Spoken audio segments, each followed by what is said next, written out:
Who were the first civilizations to set foot on our planet? Not the names you've memorized from history class, but the real first ones. Our history is not a neutral record of events. It is a story told by the winners, carefully shaped by their power and influence over centuries.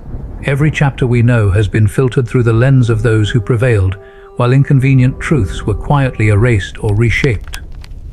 And yet, at a certain point in time, something extraordinary happened. Humanity made a leap. We shifted from primitive hunters, surviving from day to day, to builders of vast cities, architects of monumental stoneworks, keepers of complex calendars, and creators of intricate ancient writings. It was a transformation so sudden and so profound that it defies the slow, steady march of human development we are told to believe in. From crude stone tools to perfectly cut megaliths, from wandering tribes to cultures that mapped the heavens with precision. This change marked a turning point in human history. Over the ages, this knowledge evolved and carried forward into the present. We are the descendants of those relatively intelligent beings, inheriting both their achievements and their mysteries. But what if this transformation is not as simple as it seems? What if the story we've been given is incomplete? Or worse, deliberately misleading? What if the accounts left to us by ancient civilizations, the tales of gods descending from the skies, angels walking among mortals, giants who ruled the land, and disasters that reshaped the earth, were not myths, but literal memories passed down across generations? What if, in our distant past, we received knowledge so advanced it was beyond human understanding, a gift, or perhaps a burden, from sources we have yet to identify? If we piece together certain details, a very different version of human history emerges. One that overturns conventional knowledge entirely, contradicting much of what we've been taught. This version has been deliberately censored, buried, and in many cases ignored. Until now. Welcome to a new episode of Secret Origins. In the early months of 1946, the desert wind swept over the rugged hills of what is now the West Bank.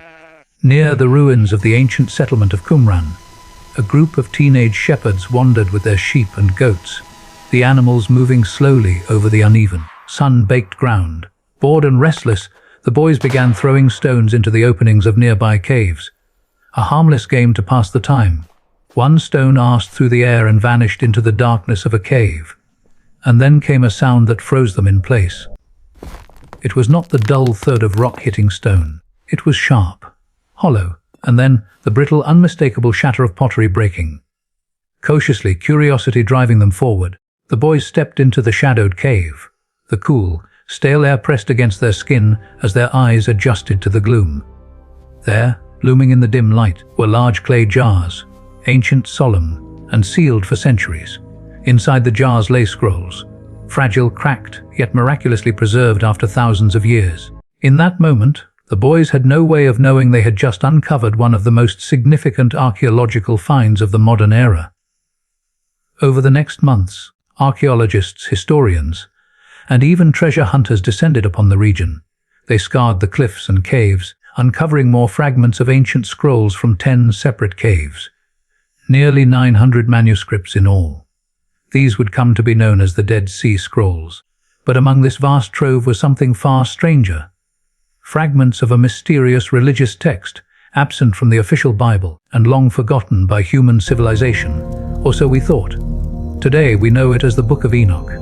The Book of Enoch, in its complete form, consists of 5 separate works: the Book of Watchers, the Book of Parables, the Astronomical Book, the Book of Dream Visions, and the Epistle of Enoch. Together, these form about 100 chapters. They tell the story of Enoch, the 7th patriarch from Adam, father of Methuselah, grandfather of Noah. Yes, the same Noah known for the ark and the flood. But this is not the biblical story you've heard. The Book of Enoch presents a radically different version of the events that led to the Great Flood. It tells of the Watchers, described in biblical terms as fallen angels, sent to earth at some unspecified point in the distant past to observe humankind. Their mission was to watch, not interfere. According to one of the earliest legends about Enoch, he was the founder of astronomy, responsible for compiling the solar calendar, and the first to map the heavens in detail. The B'nai Elohim, or Sons of God, are said to have numbered in the hundreds. They descended to earth at Mount Hermon, a sacred mountain for both the Canaanites and later the Jews who conquered their land. In later centuries, temples to Baal, Zeus, Helios, Pan, and the goddess Astarte would be built upon its slopes. The term watcher meant more than simply observer. It implied vigilance, sleeplessness, and an unbroken gaze upon humanity, a special connection between these beings and mankind that had existed since ancient times. But over time, the watchers strayed from their role. They began to desire human women, taking them as wives, and in doing so, they broke the one law they were sworn to uphold. From these unions came hybrids, beings both human and something other. The Book of Enoch calls them Nephilim, giants of immense size and strength, violent and predatory, who plundered the earth and threatened all life upon it. These were no mere tall men. They were supernatural, man-eating giants, feared by all. The world had changed. What began as a quiet mission of observation had turned into something far darker. The Watchers, once regarded as vigilant guardians, the sleepless eyes of the heavens, had crossed a boundary that was never meant to be crossed. Their vows, sworn in the presence of the highest, were shattered. They had descended from their place above and walked openly among humanity. At first, their presence was a gift. They guided mankind in the ways of knowledge, taught them how to till the soil more efficiently, how to mark the seasons by the movement of the stars, how to craft tools and ornaments of metal. But that guidance twisted into something else. The Watchers began to desire what they were never meant to touch: the daughters of men. They took them as wives, one after another, abandoning their charge of watchfulness.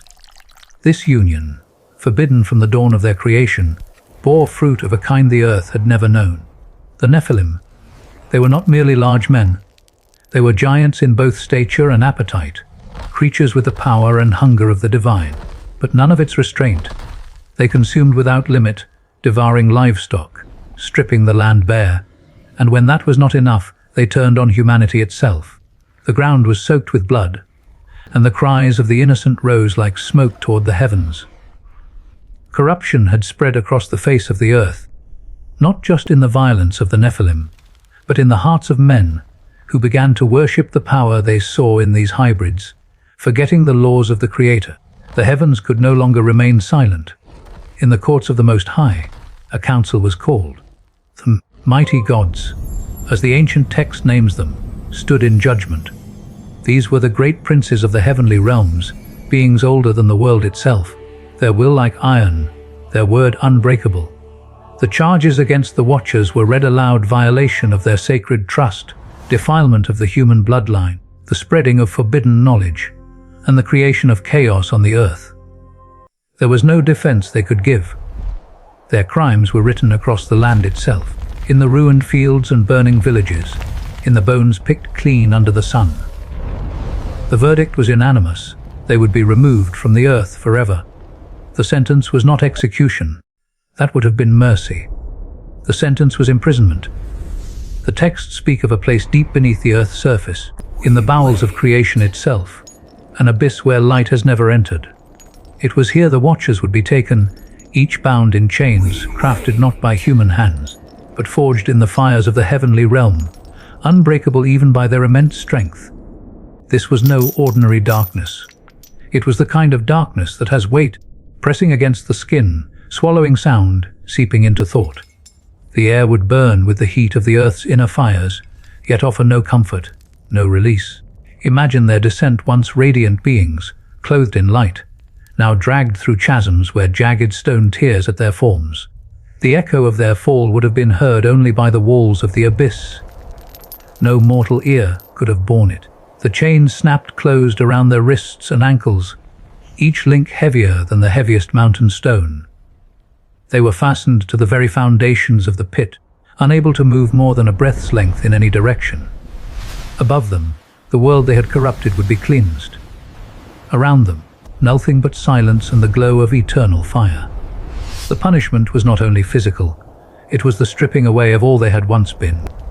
No longer watchers, no longer the sleepless eyes of the heavens. They had become prisoners in the truest sense, cut off from the light, from their purpose, from the very sky they were meant to guard. They could not die. That would have been an end. Instead, they were left to endure the slow erosion of time, each passing century a reminder of their rebellion. They could remember the moment they chose to descend, to forsake their charge, to follow desire instead of duty, and they could remember the moment they realized that choice had doomed them. The earth would forget their faces, but not their shadow. The myths of giants and fallen beings, the warnings in sacred texts, the ruins that seem older than history.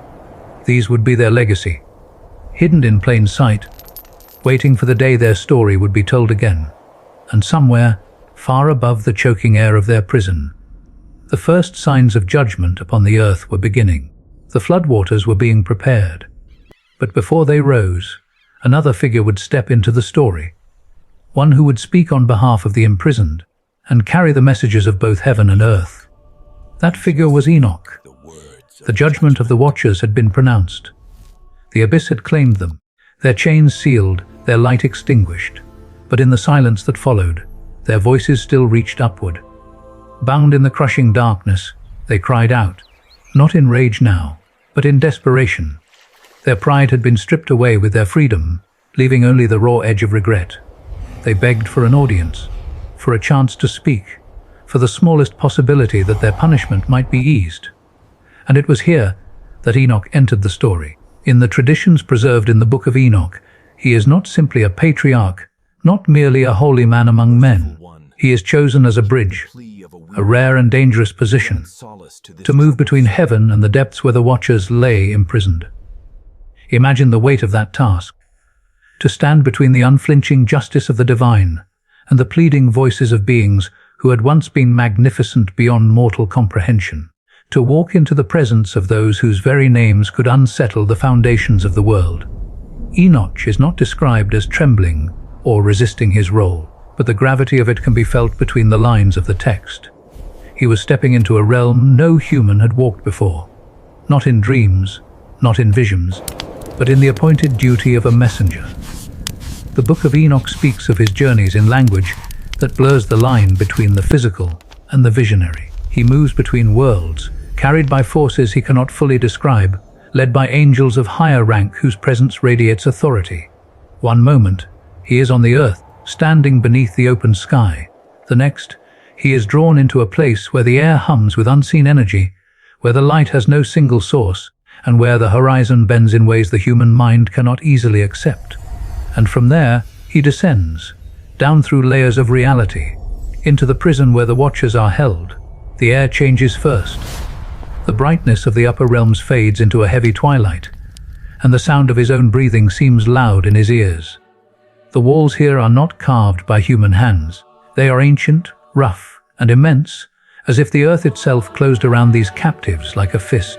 He sees them, the Watchers, beings who were once crowned in radiance, now sitting in silence, their forms diminished, yet still carrying the shadow of their former majesty. Their eyes, once sharp and all-seeing, are dulled, but not extinguished. They speak to him, not with the command of kings, but with the urgency of the condemned. They plead for him to intercede, to carry their words upward, to speak to the Most High on their behalf. Their voices echo in the pit, overlapping in a chorus of desperation. Some beg for release, others for mercy, others simply to be heard, and Enoch, mortal though he is, listens. When he returns to the heavenly court, the contrast is blinding. From the oppressive dark of the abyss to a light so pure it seems to pierce the soul.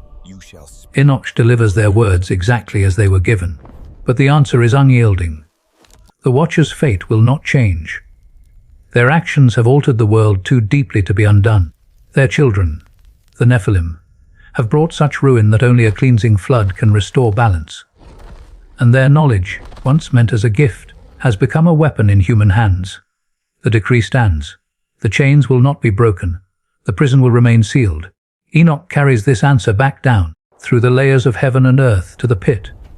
There is no joy in the Watcher's eyes when he speaks.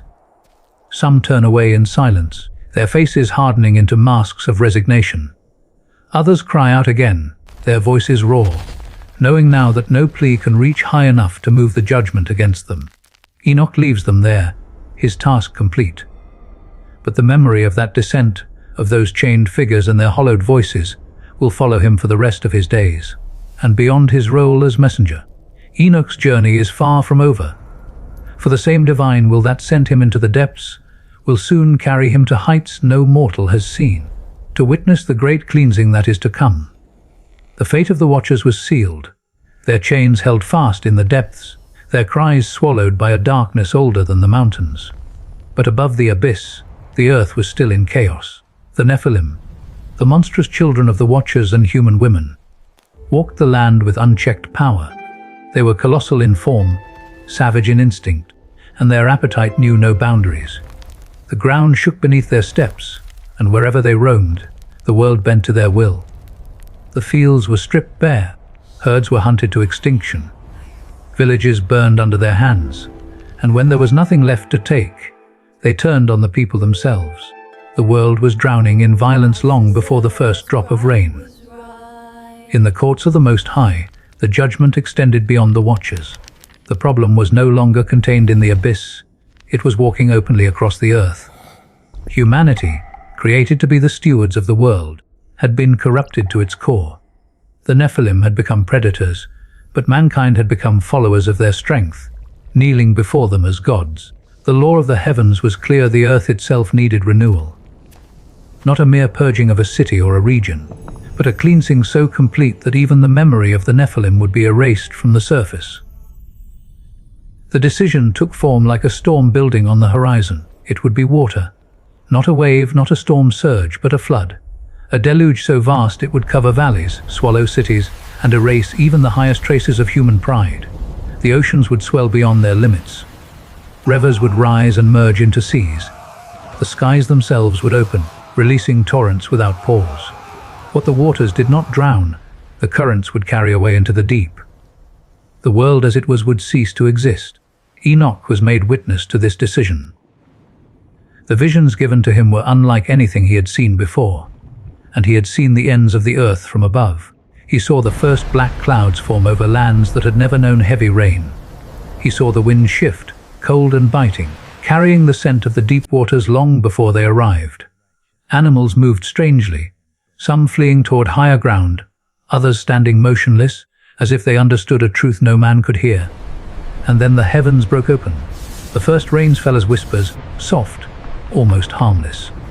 But they did not stop. Day became night under a curtain of water. Rivers tore from their banks, carving new paths through the land. Whole forests vanished beneath churning waves. From the mountains, great walls of water rushed down into the valleys, swallowing everything in their path. Villages disappeared in seconds, their fires extinguished without a trace.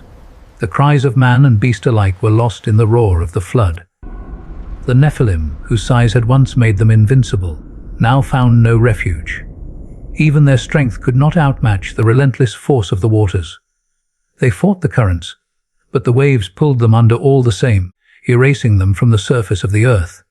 The flood was not only destruction, it was reset. The land that emerged afterward would be changed forever.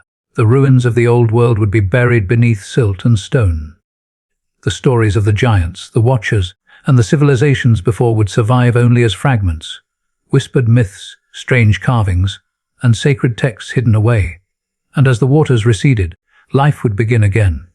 But for those who knew the truth, for Enoch, for the angels who carried out the decree, the world that came after was not the same. It was quieter, yes, but it was also emptier.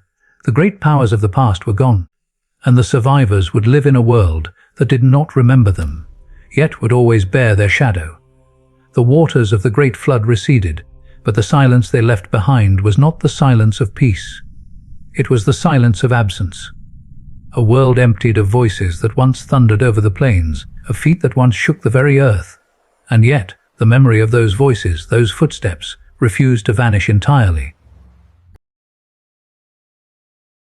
Painted onto cave walls, buried beneath layers of sand and soil.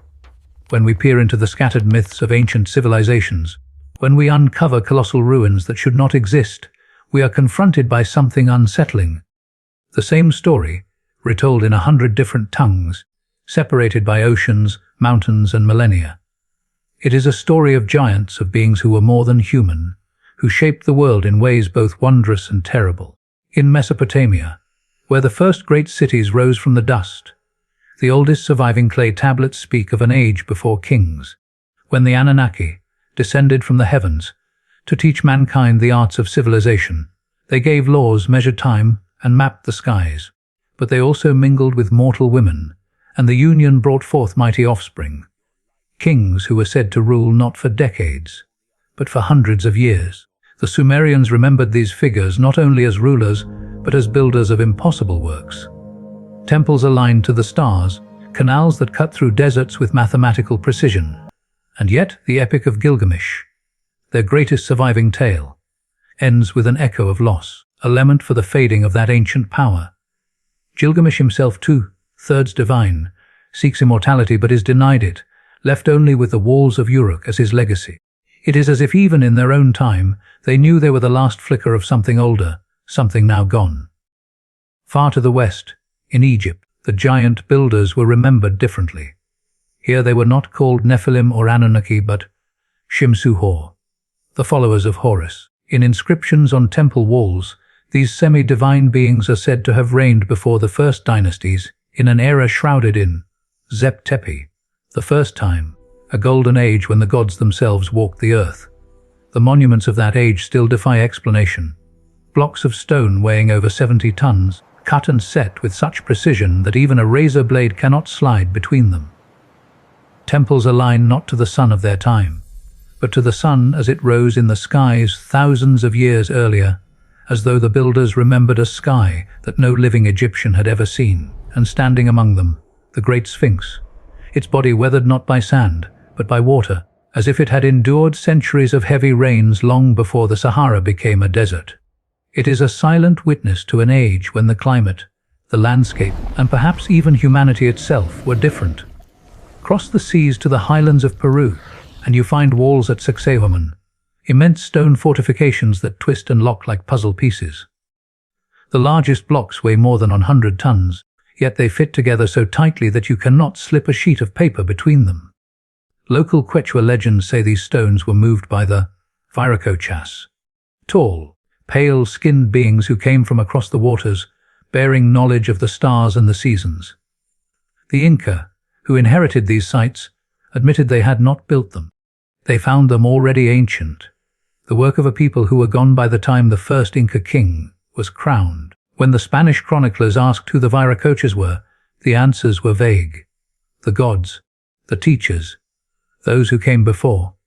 In Mesoamerica, the Maya and the Aztec told of Quetzalcoatl, the feathered serpent god, who brought civilization, taught agriculture, and ordered the heavens. But some of the older traditions, buried beneath layers of later myth, speak of giants, the Quinametsin, who built the Great Pyramids before being destroyed in a cataclysm. In Aztec lore, they perished not in a flood, but under the crushing weight of their own hubris, struck down by the gods to make way for the current age of man. At Teotihuacan, the city of the gods, the avenue of the dead stretches toward the pyramid of the sun, its alignment marking precise astronomical events. Yet the city's origins are a mystery.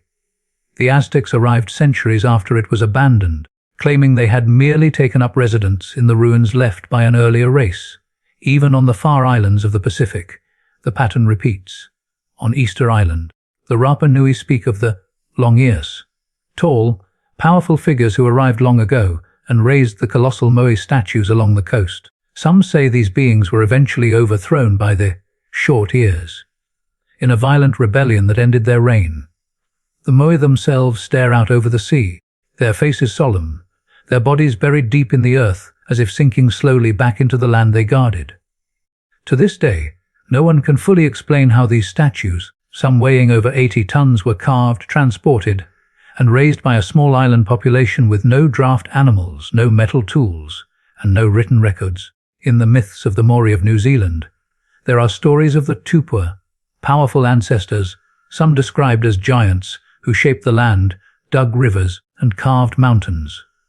In the Solomon Islands, oral traditions speak of giants who still roam the mountains, avoiding contact with the smaller humans who came after them. Across Polynesia, legends of demi, gods, half human, half divine, appear again and again, always tied to acts of creation, construction, or destruction on a scale far beyond ordinary human ability.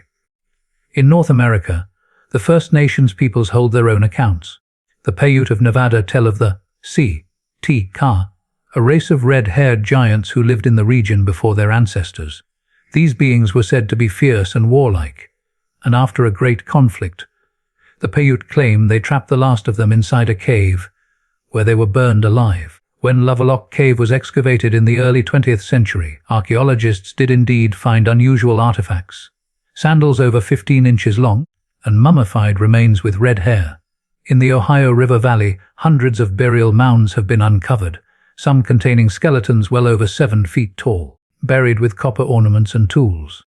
Newspapers from the 19th century are littered with accounts of such finds, though most of the bones have since disappeared into private collections or museum archives. Even in the distant north, among the Norse, there is memory of giants, the Jate-Nar.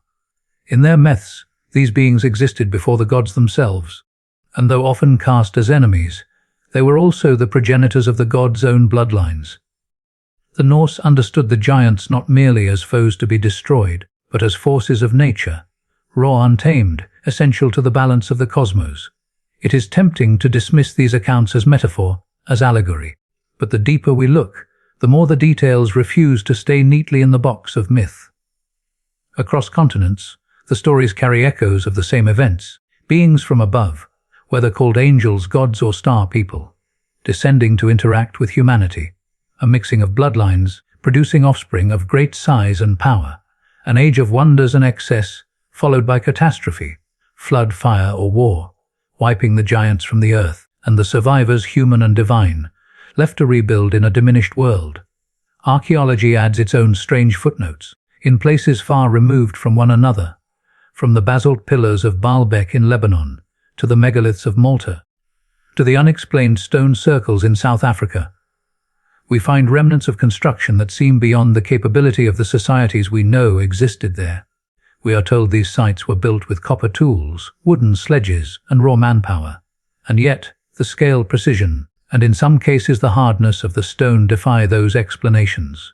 It is as if the ancient world operated on a level of engineering knowledge we have only begun to rediscover. Even the alignments of these ancient works point to something greater.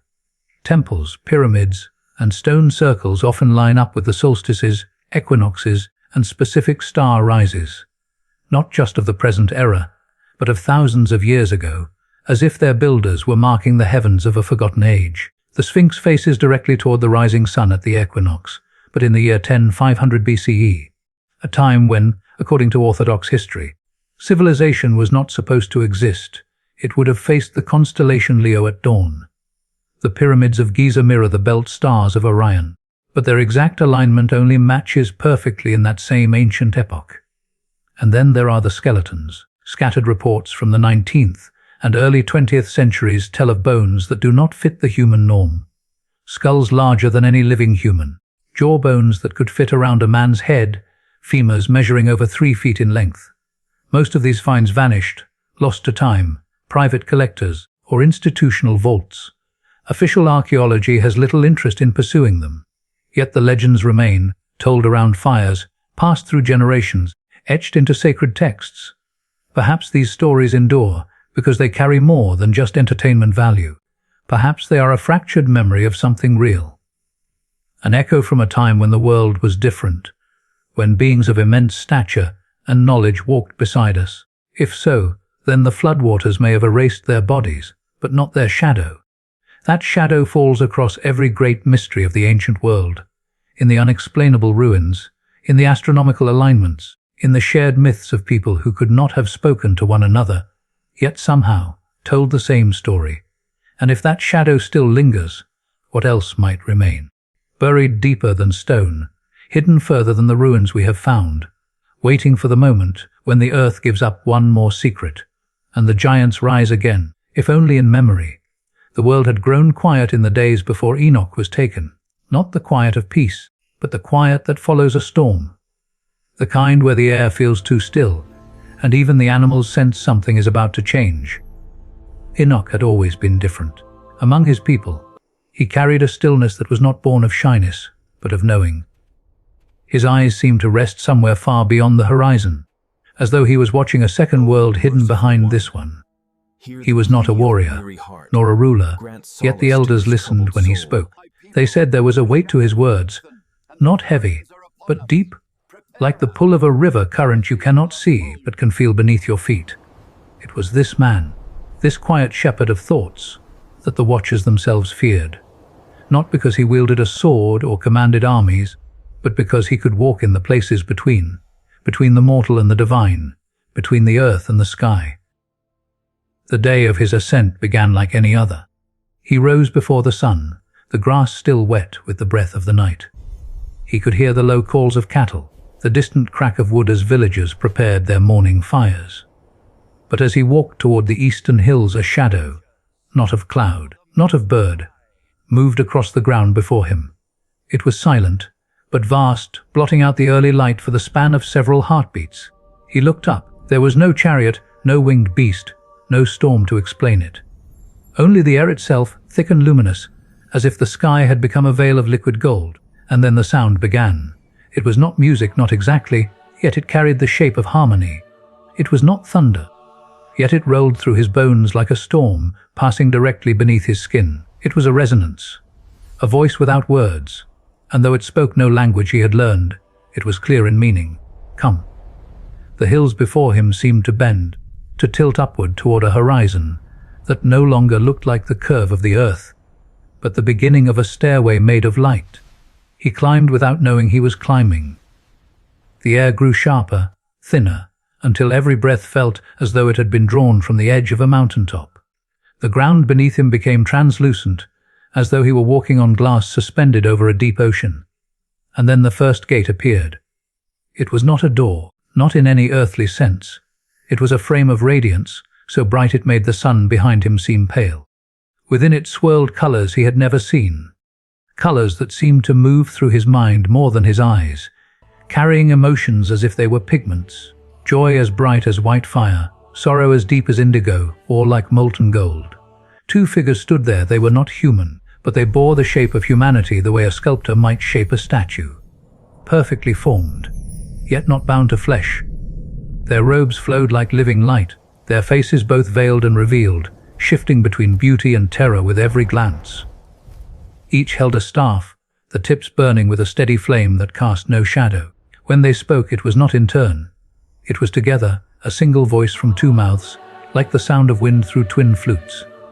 Enoch, son of Jared, walker between worlds, the Most High calls you upward.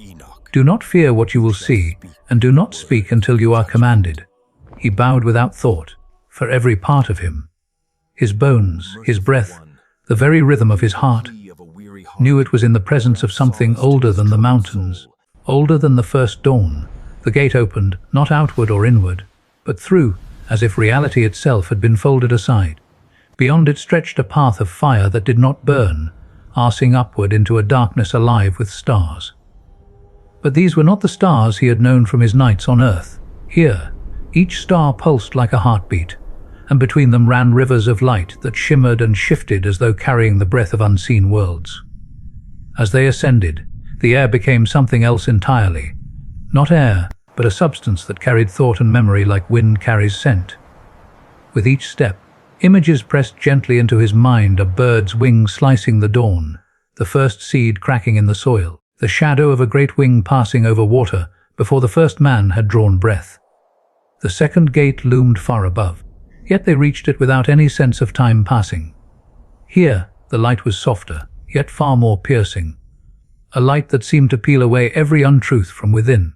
Enoch felt as though he stood naked before it, not in body but in soul. The memories of his life flashed before him, not as a sequence, but as a single, living thread. The laughter of his children, the warm weight of his wife's hand, the bitter taste of grief at the loss of friends. At this gate, 4 beings stood. They were like the first 2, but their faces were wholly veiled, their voices silent. Instead, they raised their hands, palms outward, and Enoch felt something pass over him. A wave that seemed to weigh him, and yet make him lighter all at once. When it was done, one of them spoke, the voice like the breaking of ice in spring. You may proceed, but what you carry must remain with you forever. Once seen, it cannot be unseen. Beyond the second gate, the path widened into a vast plain. But this was no plain of earth.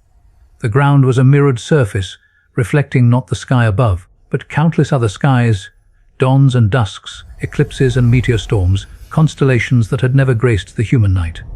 As he walked, each step rippled the reflections, as though touching them altered the worlds they belonged to.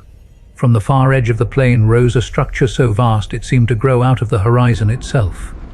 A throne, not of gold or silver, but of a substance that was at once stone, fire, and light.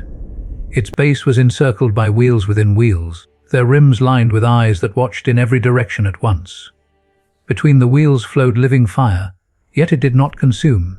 Instead it sang, each flame a note in a song that had no beginning and no end. Upon the throne sat a presence.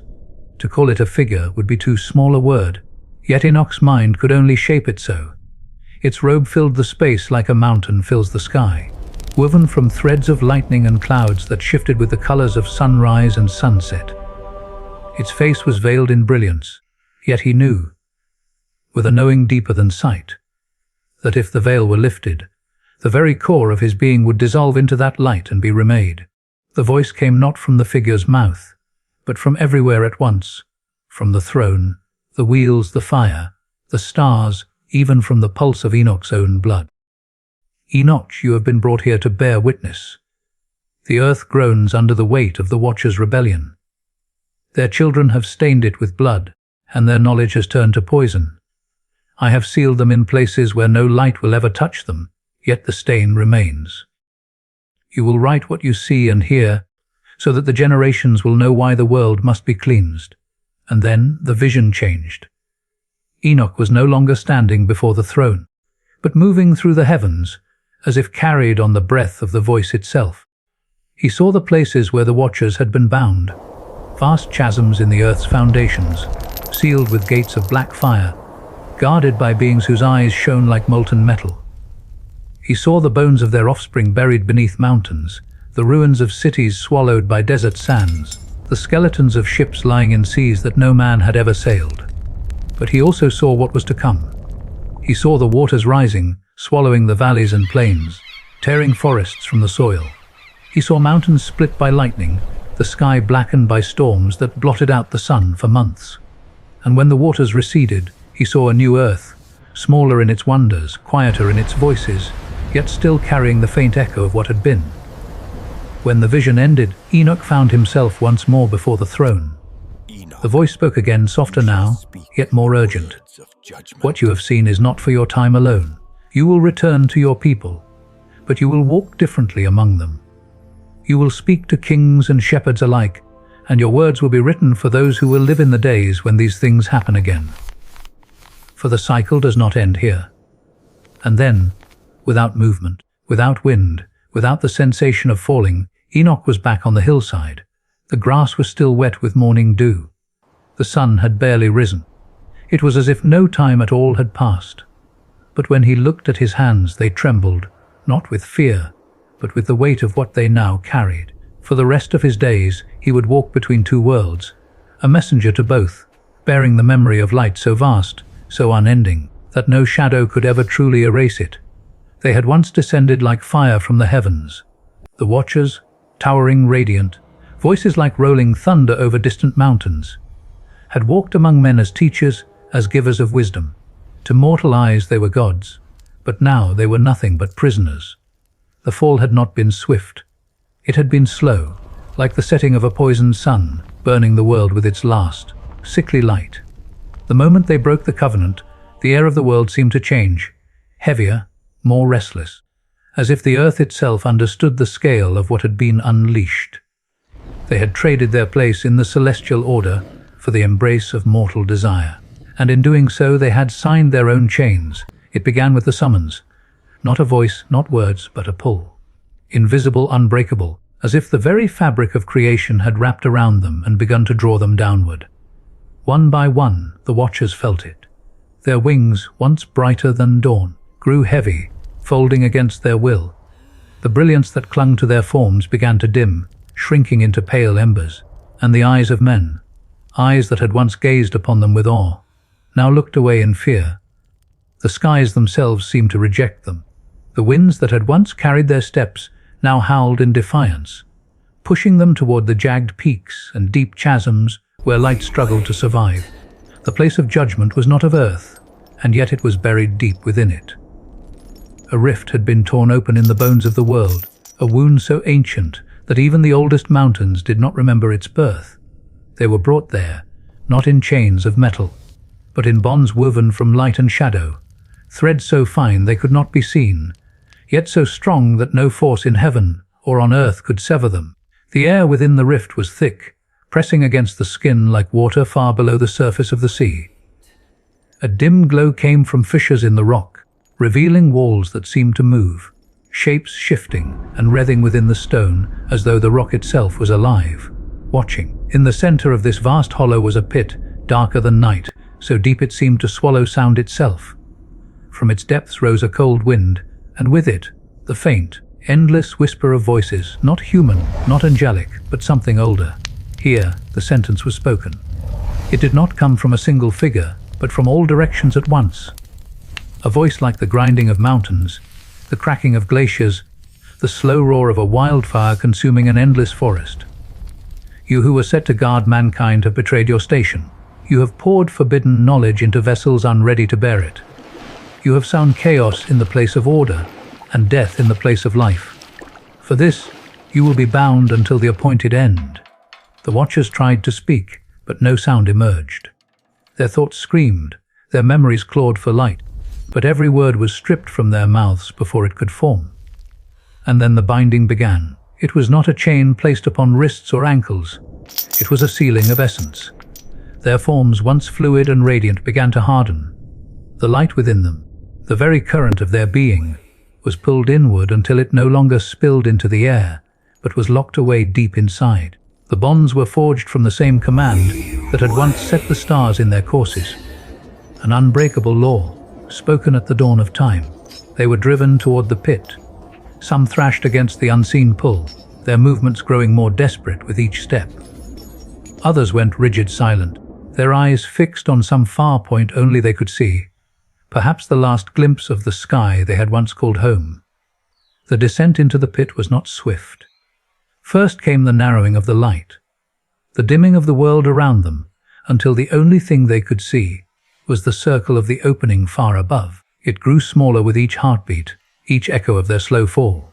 Then came the cold, not the cold of winter, but the cold of absence, the cold that exists where warmth has never been. It sank into them, curling around their bones, seeping into the spaces between thought and memory. And then silence. Not quiet, silence. The kind that swallows even the sound of one's own heartbeat. When they struck the bottom, there was no ground, no impact. Instead, they sank into a darkness that had weight, that pressed against them from every direction. It was a prison without walls, because the prison was the very void itself. Here, time did not flow as it did on earth. A single thought could last a century. A memory could be relived 1,000 times before fading. And always, there was the knowledge that there would be no end until the appointed day.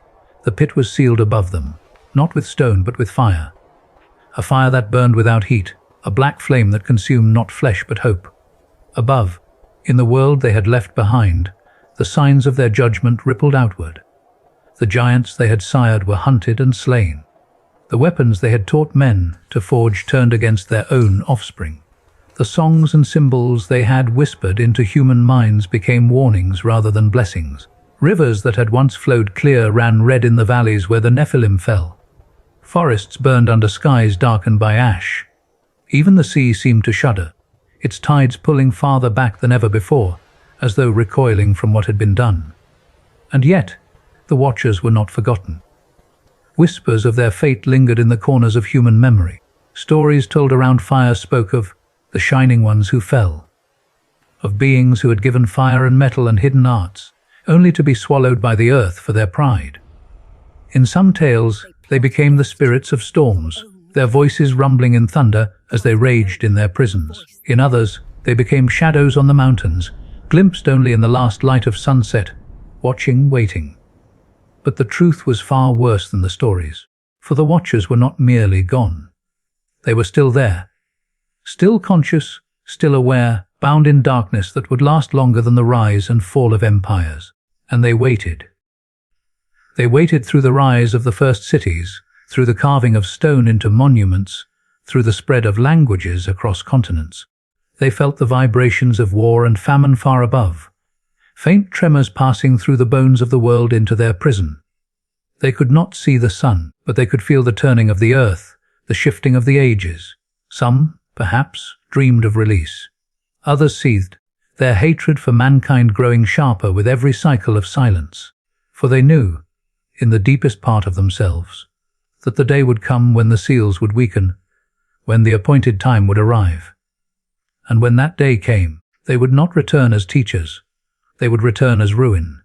They say the earth forgets, that the rains wash away the blood, the winds erase the footprints, the roots of trees pull down the walls of once, great cities until nothing remains but dust. But there are places where the forgetting never quite takes hold, where stones stand as if in defiance of time, their shapes and patterns whispering of hands that no human age remembers. And in those whispers, across oceans and mountains and centuries, the same shadows move. The same towering figures, the same half-forgotten names, the same warnings. It is as if the story of the Watchers and their giant offspring was not confined to one valley or one people, but poured across the world like floodwater, seeping into every culture it touched. The trail begins in the ancient cradle, Mesopotamia, between the rivers Tigris and Euphrates, where cities rose from mud brick and ziggurats clawed at the sky. Here the tablets speak in the wedge-shaped script of Sumer, of beings called the Anunnaki, those who from heaven came to earth. They are depicted as impossibly tall, robed in feathered garments, their heads crowned, their hands holding strange tools whose purposes are lost to us.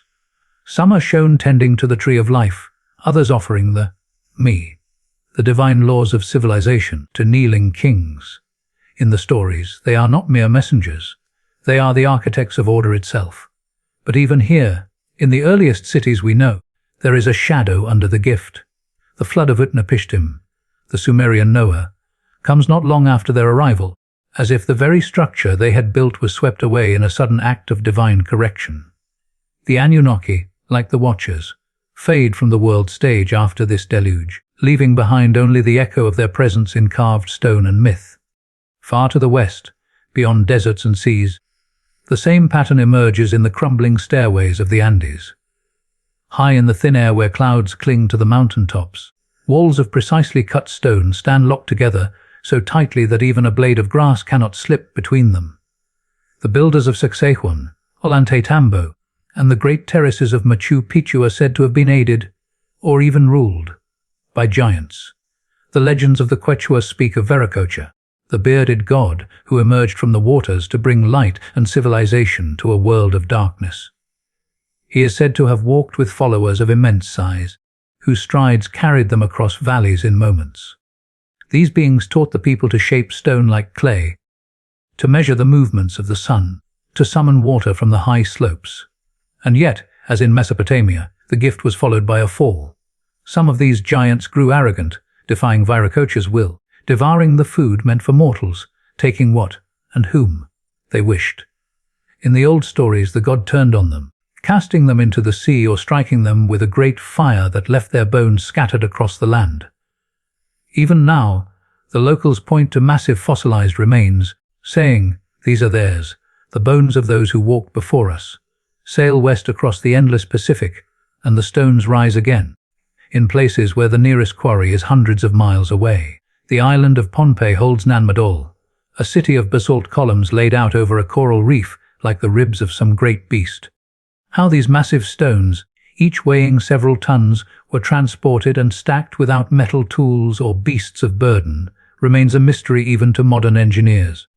The islanders say it was built by two brothers, not ordinary men, but beings of such stature and strength that they could carry the stones as a child carries driftwood. They are remembered as both kings and magicians, able to summon the wind and command the tides. But like the Watchers, their reign ended in blood. Civil war tore the city apart, and the brothers vanished into the ocean, their city left to sink slowly under the weight of centuries. Travel south to the deserts of Australia, and you will hear of the Mimi spirits. Tall, impossibly slender beings, they were said to live in the cracks between rocks.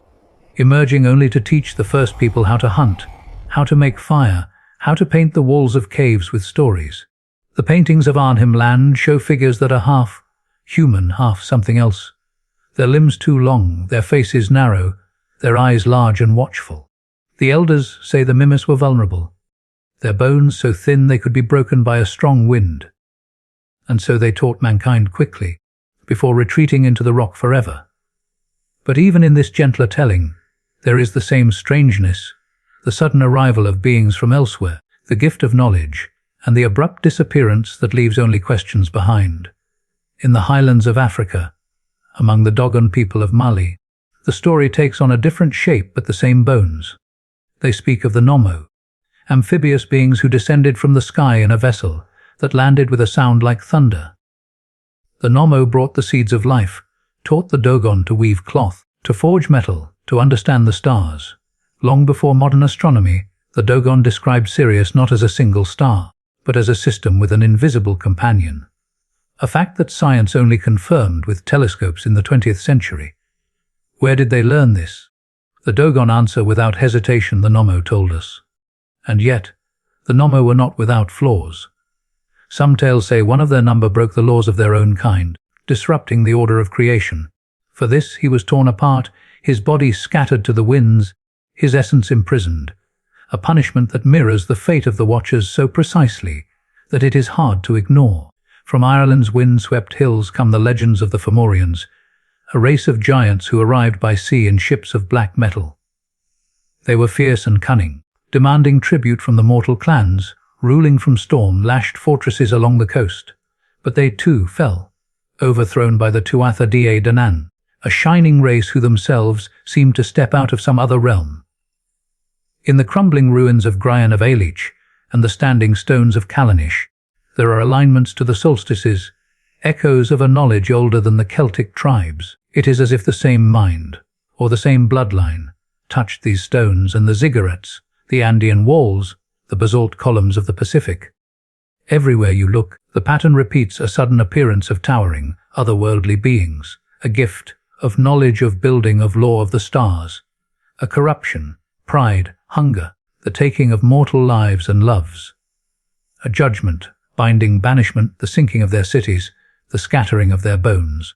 It is as though the earth itself has tried to bury the story, but the story refuses to die. It grows up through the cracks, finding new tongues to tell it. And perhaps it is not just the story that refuses to die, for in the corners of the world where the stones still stand, there is a sense, not of absence, but of waiting, as if the builders are not gone at all, but merely sleeping beneath the hills, beneath the waves, beneath the skin of the world. And when the seals that hold them break, the gifts they once gave will return. But gifts can be weapons, and the hands that hold them may not be the same as before. There are moments in the old writings where the curtain between the mortal world and the vastness beyond seems impossibly thin. Moments when a man, bound by the same frail flesh as any of us, is chosen to step through that veil and stand where no human was meant to stand.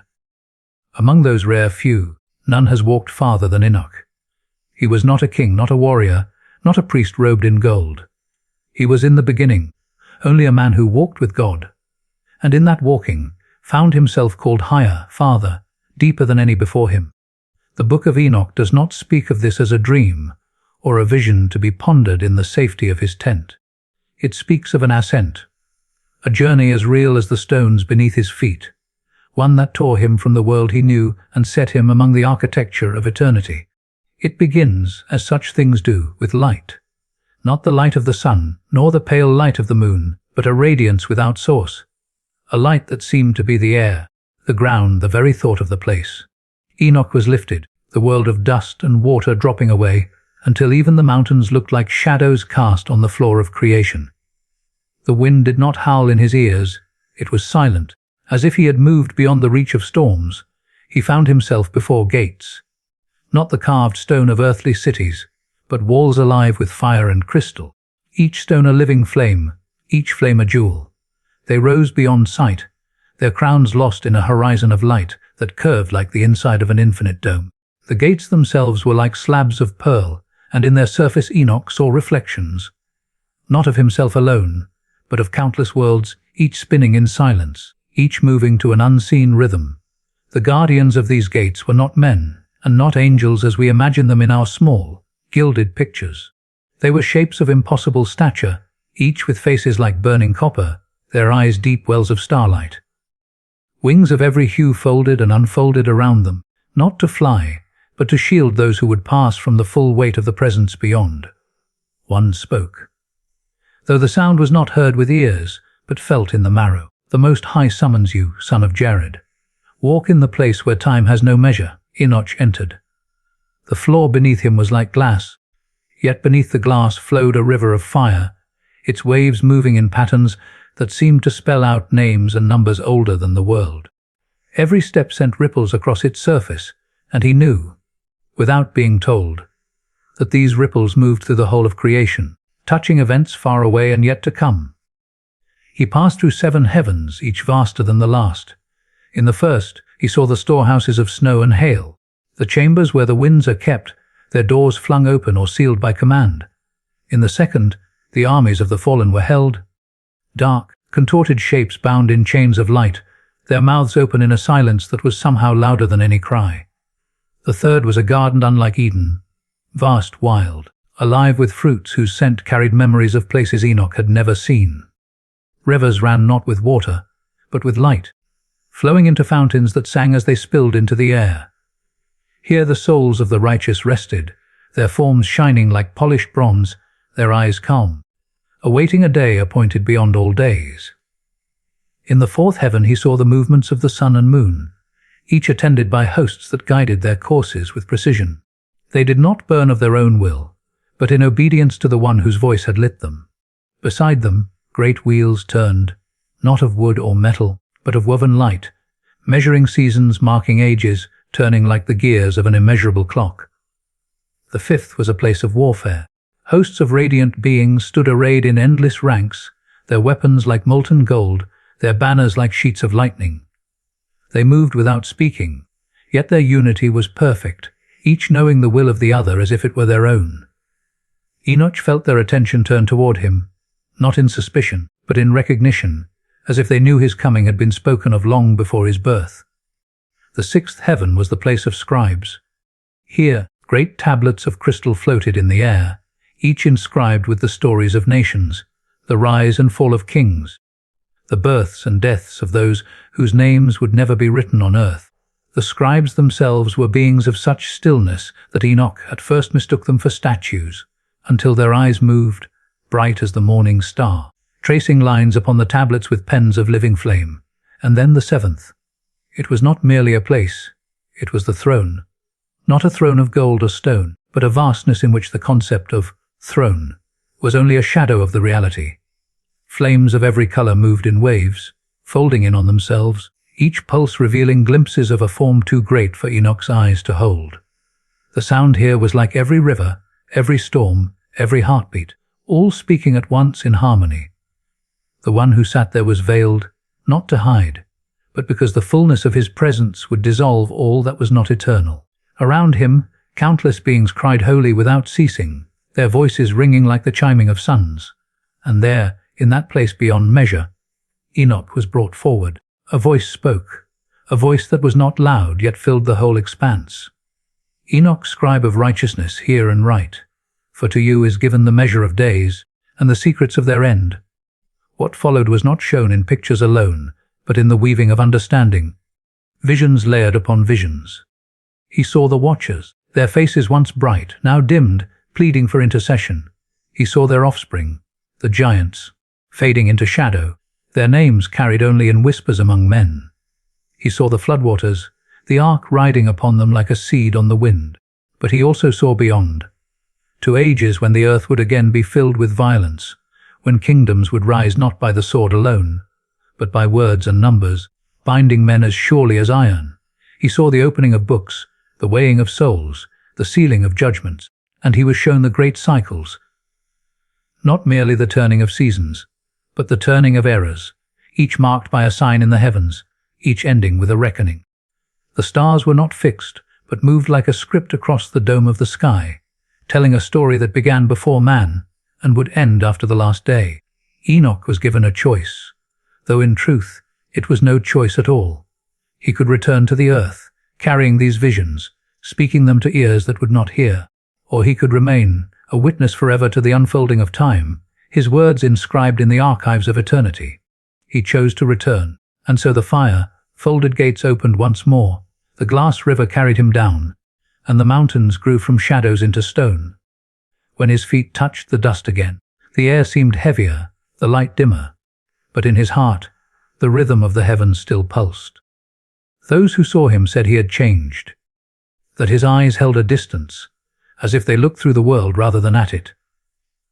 And though he spoke what he had been shown, he knew that much would be lost in the telling, for no tongue could carry the weight of the place he had stood. Even now, the fragments of his visions remain, scattered through scrolls and stones in the myths of peoples who never knew his name. And somewhere, beyond the reach of time, the scribe of righteousness still walks with the one who called him upward, waiting, watching, until the seals break and the great clock strikes its last hour. It is said that in the courts of heaven, there is no such thing as time as we know it. And yet, there comes a moment when the sands, whatever form they take in eternity, run out. For the watchers, that moment had arrived. Once, they had descended with the brilliance of morning stars, their voices carrying the harmony of the upper realms. They had walked among men, taught the secrets of the heavens, shared the crafts of metal, the weaving of colors, the shaping of words.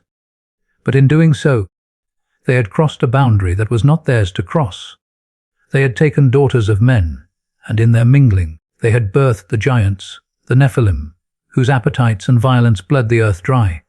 Enoch, chosen as their mediator, had already carried their pleas into the presence of the Most High.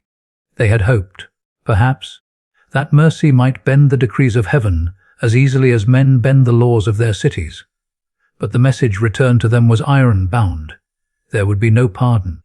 The watchers would not return to their stations. They would not see the light of the upper heavens again.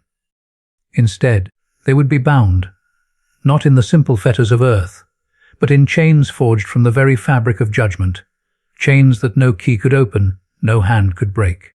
It began with the summoning. The skies above the mountains of the east split open, not with storm, but with the rolling glow of a fire that moved like the tide. The earth trembled not in chaos, but in the steady rhythm of approaching steps, the steps of those who had been appointed for this work since before the rebellion itself. Archangels descended. Michael, the great captain, his form blazing with the authority of unbroken obedience. Raphael, healer of worlds, his countenance both fierce and sorrowful. Gabriel, the herald, whose voice could shake the stars from their courses. And Uriel, the light of God, whose eyes pierced through lies as if they were smoke. They came not as diplomats, nor as soldiers seeking battle, but as executioners of a sentence already sealed. The watchers were gathered in the place appointed. A valley deep and narrow, its walls black as obsidian, its floor veined with rivers of molten light. The air there was thick, as if the weight of the decree had already begun to press upon it. Some of the watchers still carried the echo of their old beauty, their forms radiant, their faces like the sun at dawn. But others were diminished, their wings dulled, their eyes shadowed, their forms bending under an invisible weight. They knew, each of them, that the hour was beyond turning back. Michael stepped forward, his voice neither raised nor softened, but resonating with the certainty of one who speaks not his own words, but the words of the throne itself. You were sent to watch, and you abandoned your watch. You were given honor, and you traded it for desire. You were entrusted with mysteries, and you used them to corrupt. Your dominion is ended. Your place is taken from you. You will be bound in the deep until the day of the great judgment. The valley seemed to contract around them. From the fissures in its walls came chains, not metal, but light condensed into weight and form. Each link shone with the brilliance of stars, yet burned like the heart of a furnace. When they touched the skin of the watchers, the sound was like the hiss of 1,000 oceans meeting fire. Some resisted, their voices rising in cries that bent the air. Wings flared, eyes blazed, but the chains were not for struggle. They wound themselves around limbs and torsos, through wings and across throats, not with the force of pulling hands, but with the inevitability of a law that has been spoken, and cannot be unsaid. Others did not fight. They stood with heads bowed, the light of their forms flickering like lamps at the end of oil. Perhaps they knew that resistance was not courage, only futility. Perhaps they remembered the day they chose to descend, and understood that every moment since had been a step toward this. Uriel spoke, his voice like the crack of lightning over a silent sea. You will dwell in the abyss, in darkness deeper than night, where the weight of your deeds will press upon you without ceasing. You will see the world you have marred cleansed by flood. You will hear the voices of the righteous rise while yours are swallowed in silence. And on the day appointed you will stand, not as watchers, but as witnesses against yourselves. When the judgment is final, at his words, the ground beneath them gave way. The valley split, its floor crumbling into a chasm without bottom. From within came a wind that was not cold, but carried the scent of stillness, the stillness of places that have never seen light. The chains tightened, and the watchers were drawn downward, not falling, but sinking, as if the very earth had been made liquid beneath them. Their cries, for those who cried, did not echo. The walls drank the sound, leaving only the steady hum of the chains as they sank into the dark. Enoch, watching from the edge, felt the pull of that abyss in his own bones. He knew this was no grave, no resting place. It was a prison where time itself could not decay the sentence, where ages would pass like breaths and still the gates would not open. The earth closed above them, sealing the abyss. Where the valley had been, there was now only a plain of black glass, smooth and unbroken. It reflected the sky, but gave no sign of what lay beneath. The archangels turned away, their task complete. They did not look back, for the sentence was not theirs to mourn or question. Above them, the heavens remained as they had been, unshaken, unshattered. For judgment in the courts of the Most High does not disrupt the order, it restores it. But the judgment was not for the watchers alone. The Nephilim, the towering offspring of that forbidden union, still walked the earth. They were not bound by chains of light, for they were flesh, but their days were numbered all the same. Their hunger had drained the land, their violence had soaked the soil. The flood was coming, a cleansing so complete that their very bones would be scattered into mud, their names dissolved into myth. And yet, even in destruction, their shadow would remain. Stories of giants, of great kings and godlike warriors would echo in the oral histories of tribes scattered across the continents. Monuments of impossible stone would bear silent witness to hands too large for any living man. In every age there would be whispers that once the sons of heaven had walked among men, and the world had never fully recovered. Enoch returned from that valley, knowing the end of an age was upon the earth. The rains had not yet begun, the ark was not yet sealed, but the sentence had been passed, and in the halls of eternity, that is as good as done. He carried the record, not for the watchers, who could no longer hear it, but for the generations that would follow, so they might know that the heavens do not forget, and that the one who measures the stars also measures the hearts of those who dwell beneath them. And somewhere, far below the surface of the world, in chambers where no light will ever fall, the watchers wait, not in hope, but in the unbroken certainty that the next voice they hear will not be the voice of mercy. They are gone from the earth. At least, that is what the written judgment says. The flood has passed. The valleys have been scrubbed clean. The towers of their bones toppled into mud. And yet, the shadows of the Nephilim stretch across history, cast by ruins and riddles scattered across the continents.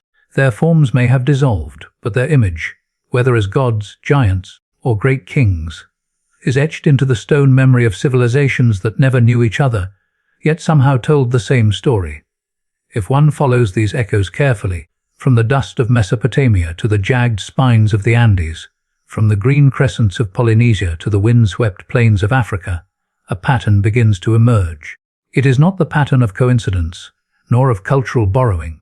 It is the residue of something older, something global, the kind of mark left by a presence that once walked everywhere, and then nowhere at all. The oldest echoes lie where the rivers of the first kingdoms met. In the baked clay of Mesopotamia, the Sumerians wrote of beings who came down from the heavens. The Anunnaki, tall, radiant, skilled beyond human capacity. They were said to have taught men the ways of kingship, the secrets of metallurgy, the Order of the Stars.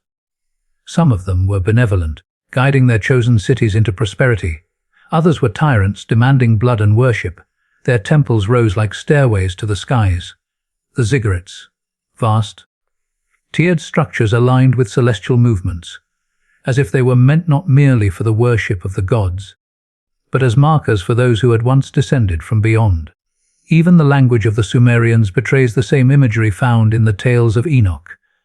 Watchers from above, divine sons who crossed the boundary between heaven and earth. Far to the west, in the high and thin air of the Andes, stand stones that should not exist. At Sacsayhuaman, the walls are built from blocks so large that modern cranes strain to imagine moving them. Each stone fits with the next in a pattern of angles so precise that even a blade of grass cannot slip between them. There are no records of the tools used, no surviving blueprints, no clear reason why such a feat of over-engineering was necessary. Local legend says these stones were moved by giants, beings who strode across the mountains with loads no human could bear. And they were not alone. The legends of the Inca speak of Viracocha, the great creator god, who came from the sea dressed in white, tall and bearded, his face stern but kind. He was said to have taught the people arts and laws before vanishing again across the waters. His image, though softened by myth, bears the same silhouette as the ancient giants described in far older texts. Sail east from those mountains and you will find the islands, scattered like green jewels across the endless Pacific. Here, too, the earth remembers. On Easter Island, the Moai stand in silent ranks, their faces long and severe, their bodies buried deep beneath the ground. Each is carved from volcanic rock, hauled across the island from a single quarry, a task that would break modern machines. And yet, somehow, they were moved. The islanders say that the statues walked. Not in the literal sense, perhaps, but they speak of a time when powerful beings, long-limbed, towering, not wholly human, came to the island and left their likeness behind. In Polynesian myth, these were not gods in the abstract sense, but ancestors, flesh and blood figures whose size and skill separated them from all others. Travel to Africa, and the same shadows fall. In the lands of the Dogon, an isolated people of Mali, there is a story of beings who came from the sky in a great vessel, teaching them the patterns of the stars, including details about Sirius, the dog star, that modern science only confirmed in the 20th century.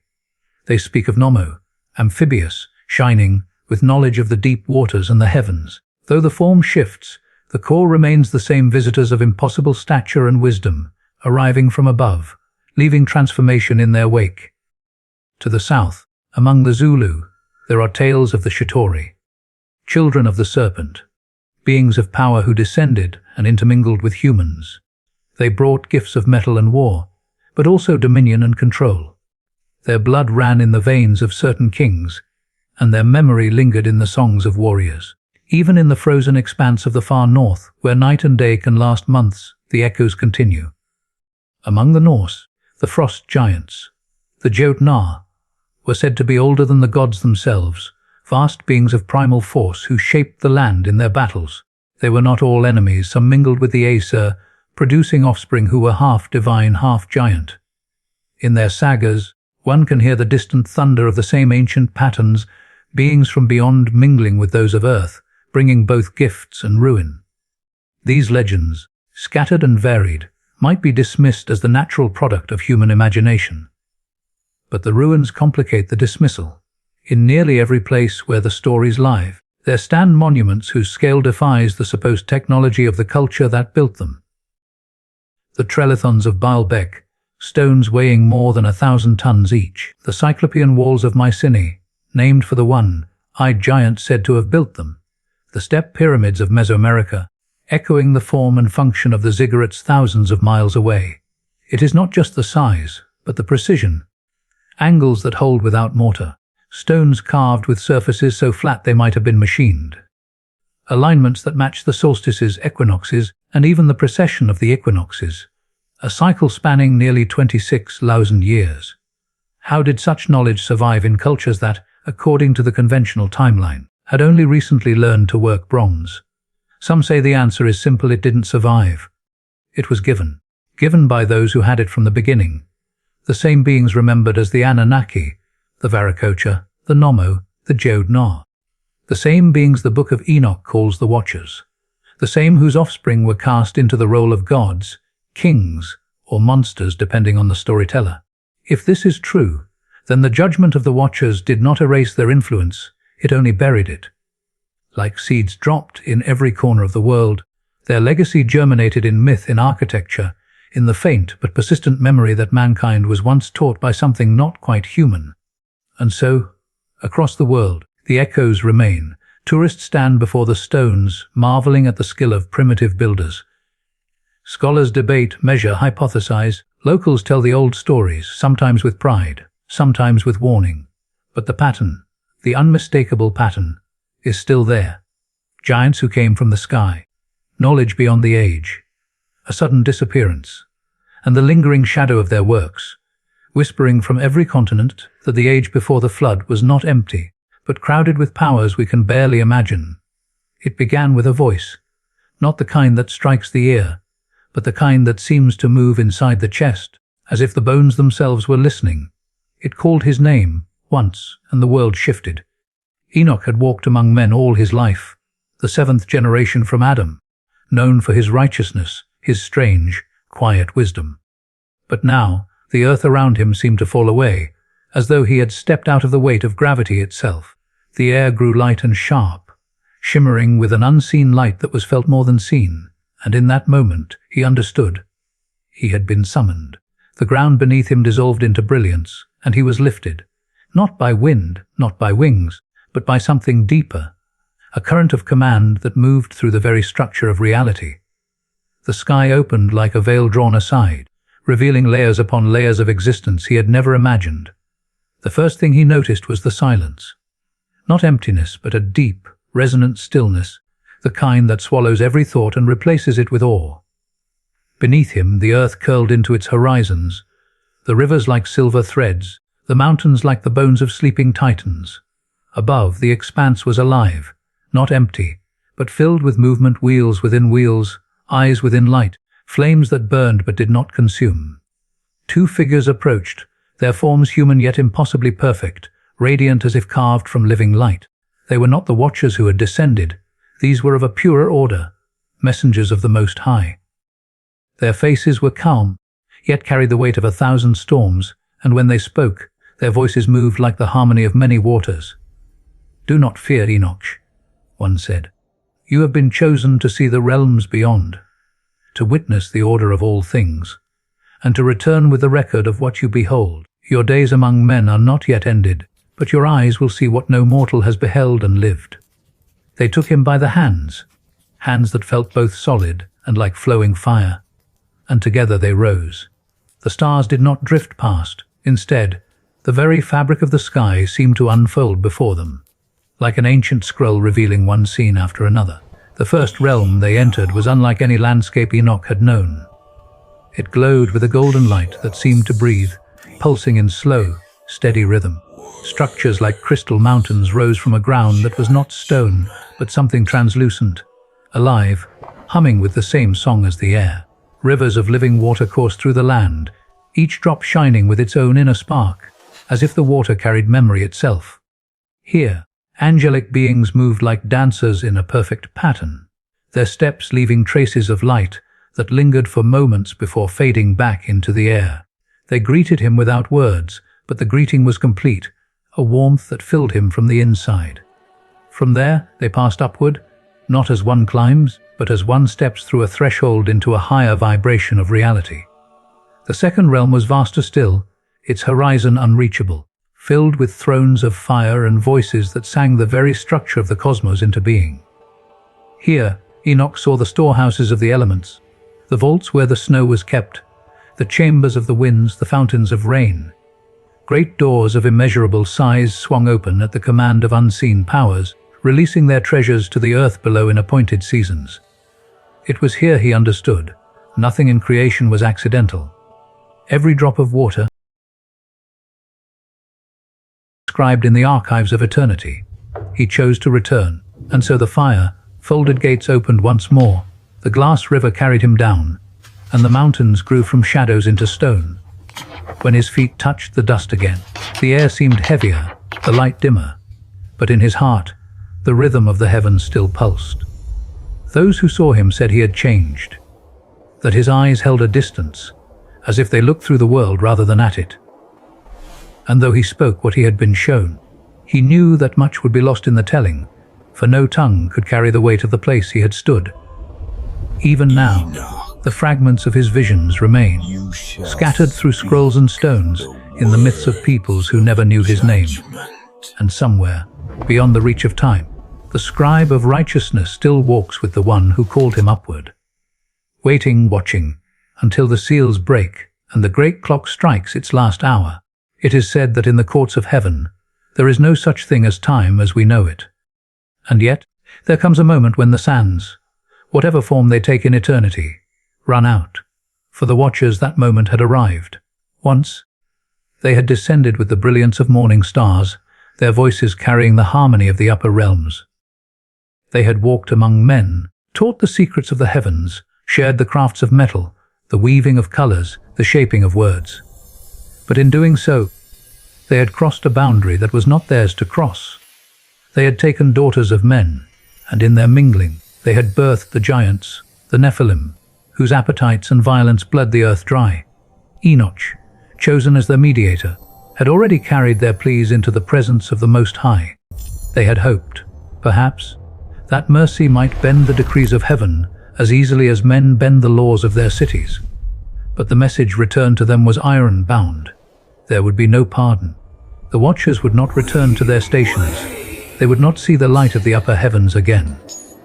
Instead, they would be bound, not in the simple fetters of earth, but in chains forged from the very fabric of judgment, chains that no key could open, no hand could break.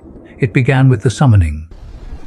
The skies above the mountains of the east split open, not with storm, but with the rolling glow of a fire that moved like the tide. The earth trembled not in chaos, but in the steady rhythm of approaching steps, the steps of those who had been appointed for this work since before the rebellion itself.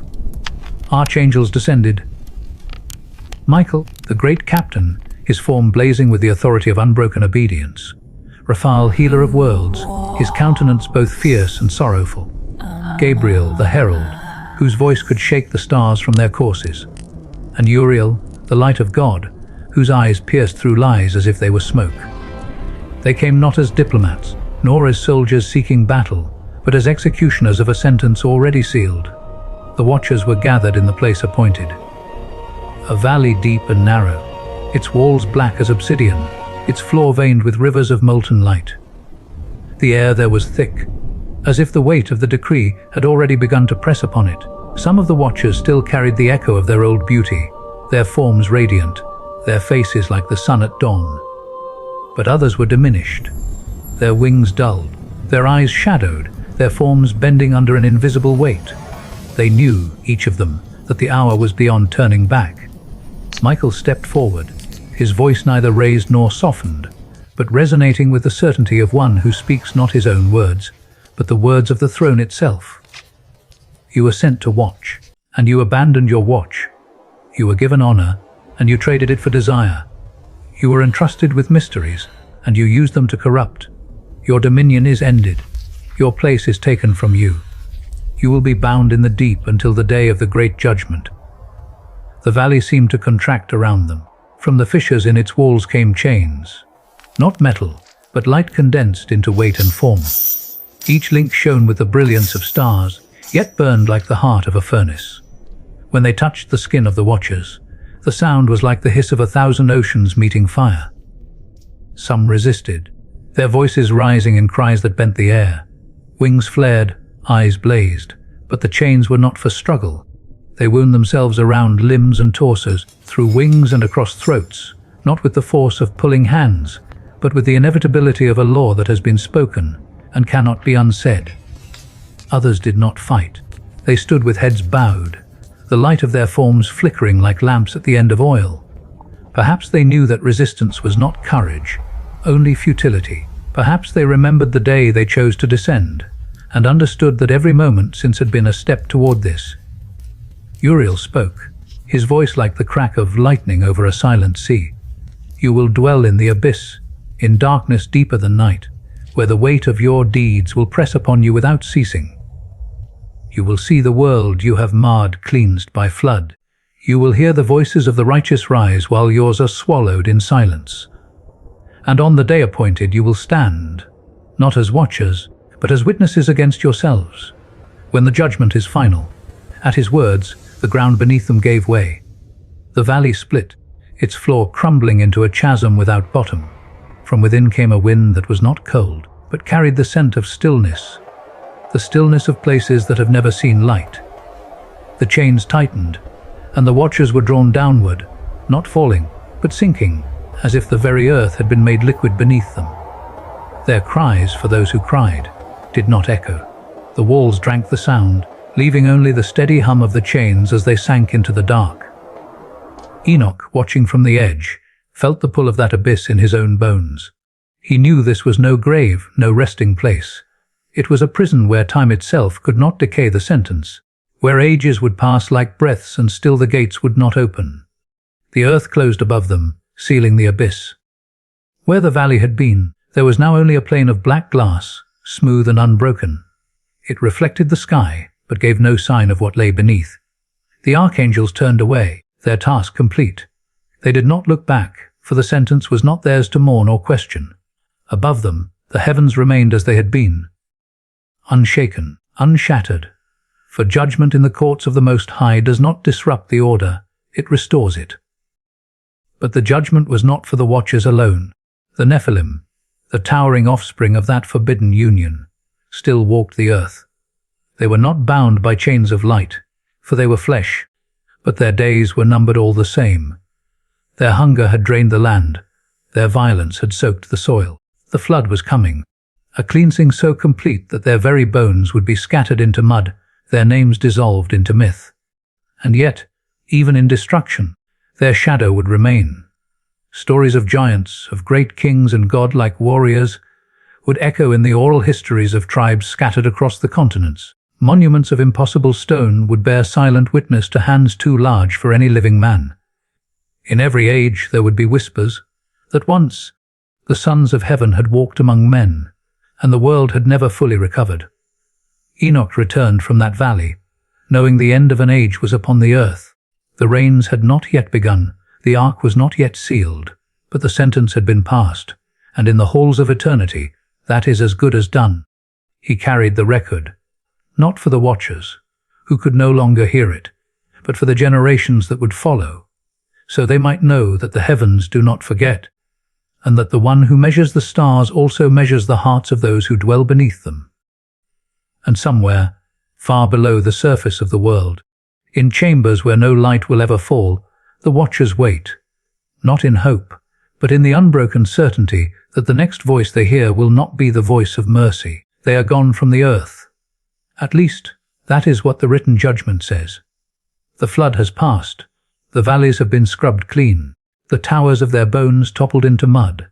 And yet, the shadows of the Nephilim stretch across history, cast by ruins and riddles scattered across the continents. Their forms may have dissolved, but their image, whether as gods, giants, or great kings, is etched into the stone memory of civilizations that never knew each other, yet somehow told the same story.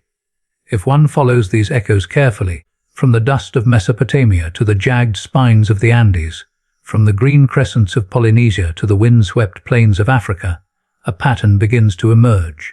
It is not the pattern of coincidence, nor of cultural borrowing. It is the residue of something older, something global, the kind of mark left by a presence that once walked everywhere, and then nowhere at all. The oldest echoes lie where the rivers of the first kingdoms met. In the baked clay of Mesopotamia, the Sumerians wrote of beings who came down from the heavens. The Anunnaki, tall, radiant, skilled beyond human capacity. They were said to have taught men the ways of kingship, the secrets of metallurgy, the order of the stars. Some of them were benevolent, guiding their chosen cities into prosperity. Others were tyrants demanding blood and worship. Their temples rose like stairways to the skies. The ziggurats, vast, tiered structures aligned with celestial movements, as if they were meant not merely for the worship of the gods, but as markers for those who had once descended from beyond. Even the language of the Sumerians betrays the same imagery found in the tales of Enoch. Watchers from above, divine sons who cross the boundary between heaven and earth.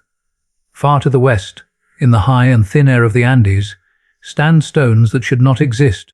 At Sacsayhuaman, the walls are built from blocks so large that modern cranes strain to imagine moving them.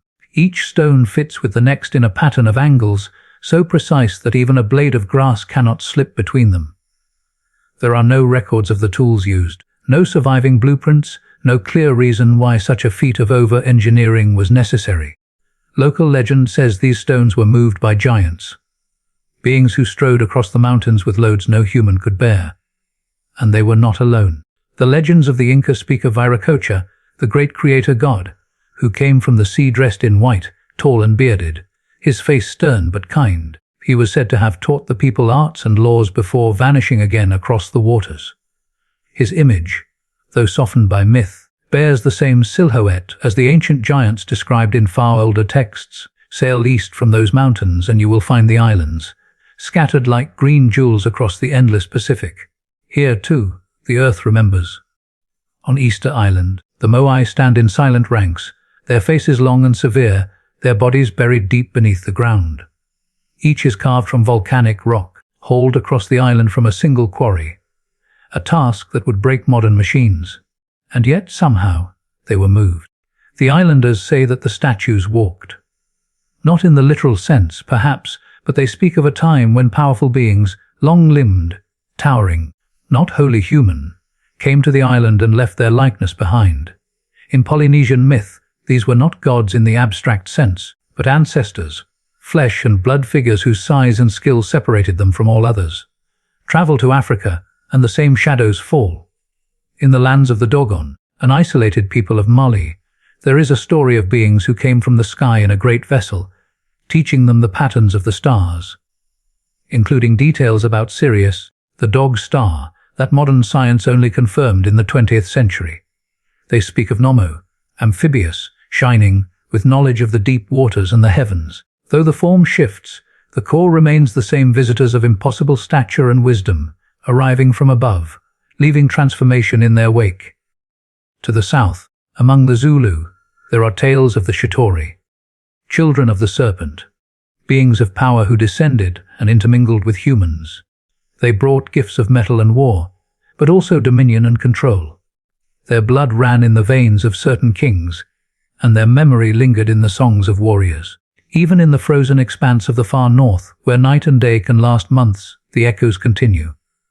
Among the Norse, the frost giants, the Jotnar, were said to be older than the gods themselves, vast beings of primal force who shaped the land in their battles.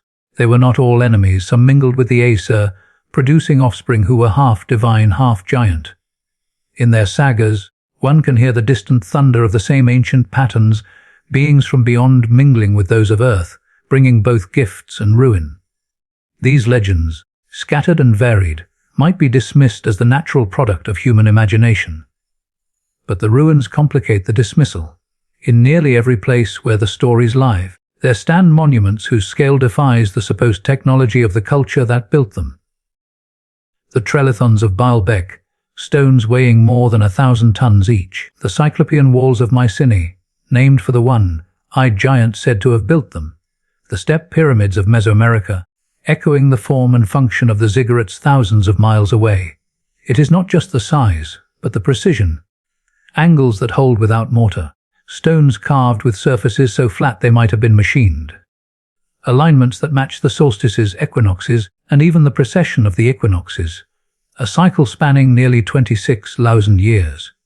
How did such knowledge survive in cultures that, according to the conventional timeline, had only recently learned to work bronze? Some say the answer is simple: it didn't survive. It was given. Given by those who had it from the beginning. The same beings remembered as the Anunnaki, the Viracocha, the Nommo, the Jotnar. The same beings the Book of Enoch calls the Watchers. The same whose offspring were cast into the role of gods, kings, or monsters depending on the storyteller. If this is true, then the judgment of the Watchers did not erase their influence, it only buried it. Like seeds dropped in every corner of the world, their legacy germinated in myth, in architecture, in the faint but persistent memory that mankind was once taught by something not quite human. And so, across the world, the echoes remain. Tourists stand before the stones, marveling at the skill of primitive builders. Scholars debate, measure, hypothesize. Locals tell the old stories, sometimes with pride, sometimes with warning. But the pattern, the unmistakable pattern, is still there. Giants who came from the sky, knowledge beyond the age, a sudden disappearance, and the lingering shadow of their works, whispering from every continent that the age before the flood was not empty, but crowded with powers we can barely imagine. It began with a voice, not the kind that strikes the ear, but the kind that seems to move inside the chest, as if the bones themselves were listening. It called his name once, and the world shifted.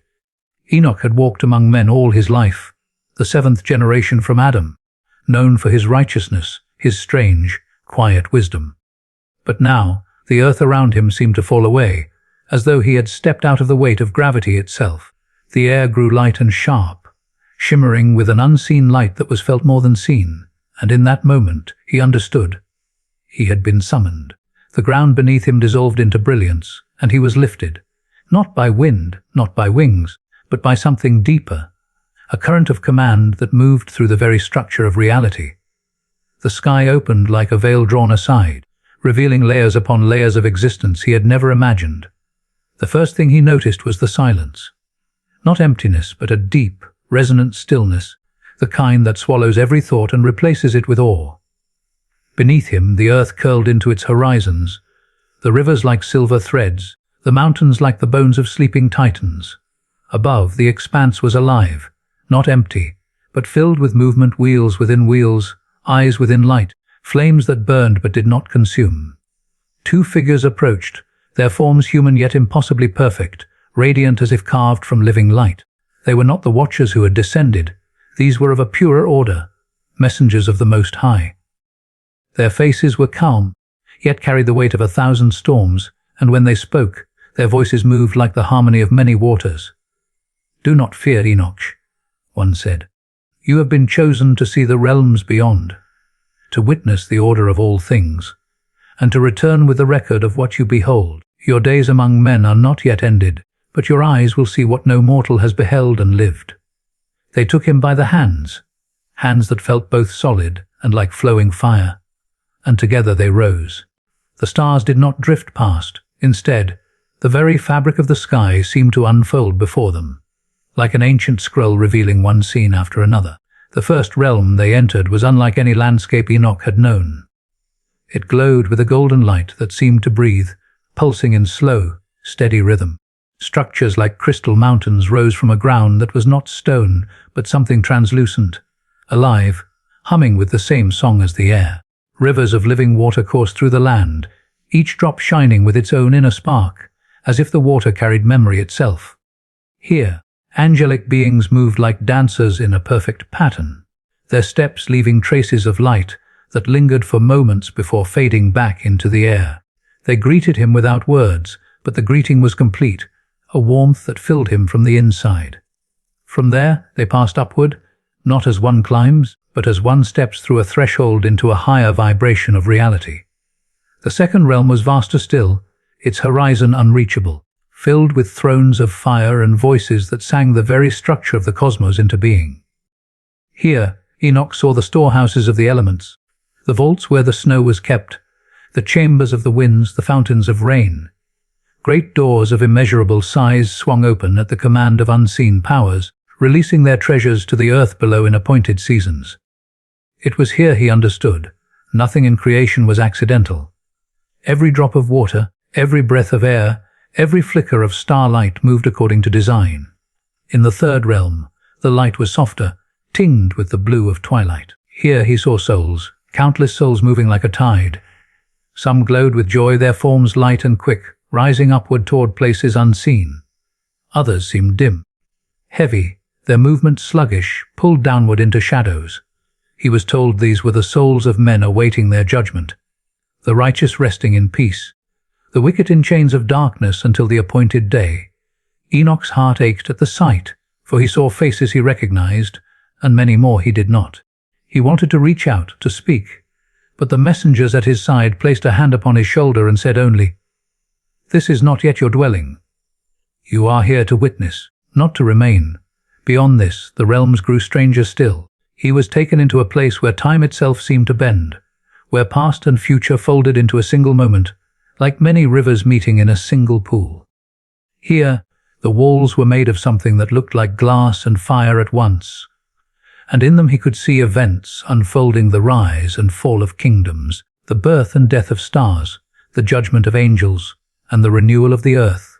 He saw the watchers, those who had abandoned their posts, their faces twisted with pride and sorrow, bound in chains that burned yet did not consume. They cried out to him, not in repentance but in desperation, begging him to carry their petitions to the throne of the Most High. The messengers led him onward, and there, high above all other realms, he came into a place of such brilliance that he could scarcely stand. The throne of the Most High was not a seat but a reality unto itself, a place where all creation seemed to converge, where light and sound and meaning were one and the same. From here, the currents of all existence flowed outward, sustaining the stars, the earth, and every living thing. Around it moved beings of impossible form, some like pillars of fire, others like rivers of lightning, their voices weaving together in a song that had no beginning and would have no end. It was here that Enoch was given the visions in full, the cycles of the heavens, the appointed times of the earth, the secrets of the calendar, and the measure of days. He saw the movements of the sun and moon, their paths across the sky, the lengths of their circuits, the gates through which they rose and set. He was shown how the seasons were marked, how the years turned in great cycles, and how the appointed times of judgment were fixed before the foundations of the world. The voice of the Most High spoke, and it was like the breaking of oceans and the gentleness of rain in the same breath. "Enoch, son of Jared, you will return to your people with this knowledge. You will write what you have seen and heard, for these are the records of the truth. You will warn the righteous to remain steadfast, for the days will come when the powers of heaven and earth will be shaken. You will declare to the watchers that their judgment is sealed, their return to the heights denied, their place in the pit appointed until the end of days, and you will tell men that nothing escapes the measure of time I have set." When the vision ended, Enoch felt himself descending, not falling, but being carried gently, like a leaf on a calm stream. The earth rose to meet him, its colors rich and heavy after the brilliance of the realms above.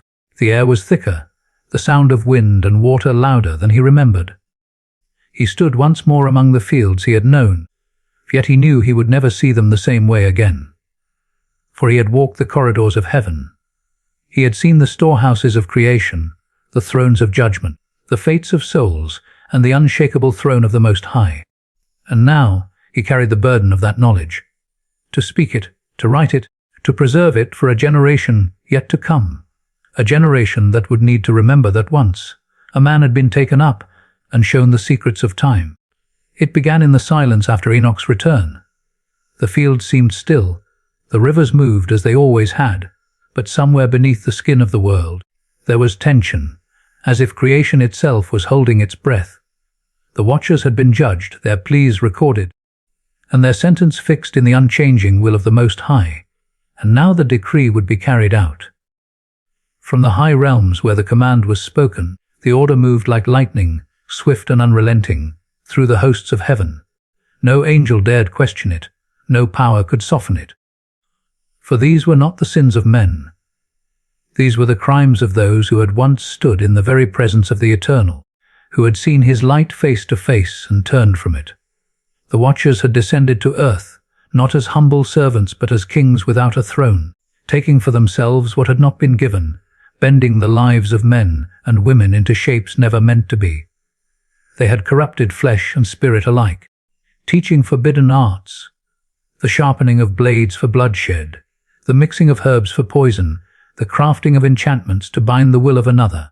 They had whispered secrets into the ears of humankind, secrets that unraveled innocence and lured the heart into pride.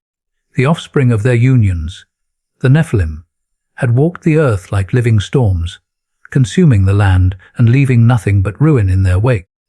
The cries of the oppressed had risen to the heights, and the scales of justice could no longer be swayed by mercy. The place chosen for their imprisonment was not on the face of the earth, nor in the depths of the seas, but in a region apart, a hollow carved out of the deep foundations of creation, where no light could enter and no escape could be made. Its gates were sealed with bindings older than the stars, its walls woven from the very fabric of order itself. This was Dudale, the pit of judgment. Enoch had been shown this place in his visions, a desolate wasteland, jagged and dry, where the wind never ceased its low, mournful howl. The ground was split into vast chasms, each one filled with a darkness so deep it seemed to drink the light. It was there the watchers would be cast, their forms bound in chains not of iron or bronze, but of something far heavier, the chains of the decree, forged by the will of the Most High, unbreakable by any power save his own. The day of their capture came not with the clashing of armies, but with the suddenness of the storm that has already formed before anyone sees it. The faithful ones, those of the higher orders who had not fallen, descended in unbroken ranks, their radiance like a blade cutting through the shadows. They moved with perfect unity, each knowing his place in the work. There were no shouts, no threats, no hesitation.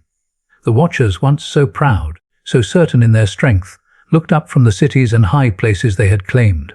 They knew the hour had come. Some roared in defiance, their voices shaking the air, trying to call the Nephilim to their side. But the Nephilim, though mighty, were bound by mortal life, and could not stand against the brightness of the host. Others among the watchers tried to flee, vanishing into the farthest reaches of the mountains, plunging into the depths of the earth, hiding in the roots of the seas. But there was no corner of creation beyond the reach of the command. Enoch, standing at the edge of a high valley, saw them taken.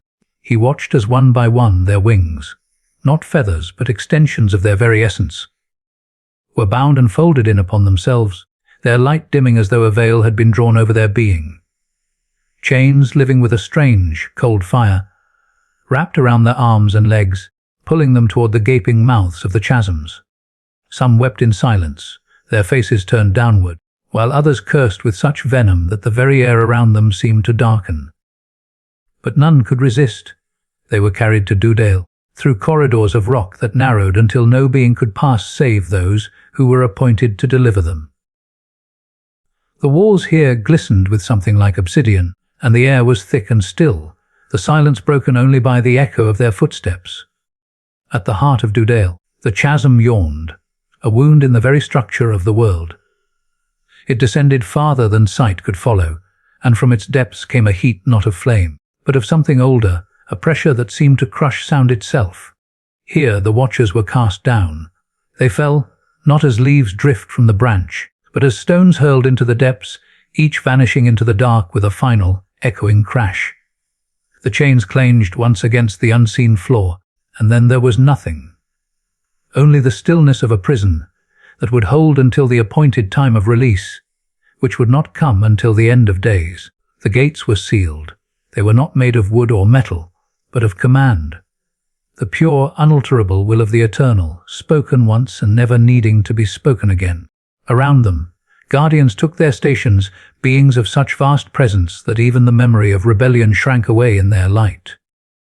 Enoch was told to record all of it, every detail, for the generations to come, to write how the mighty had been humbled, how the corrupters of men had been themselves bound, how their kingdoms had fallen into dust.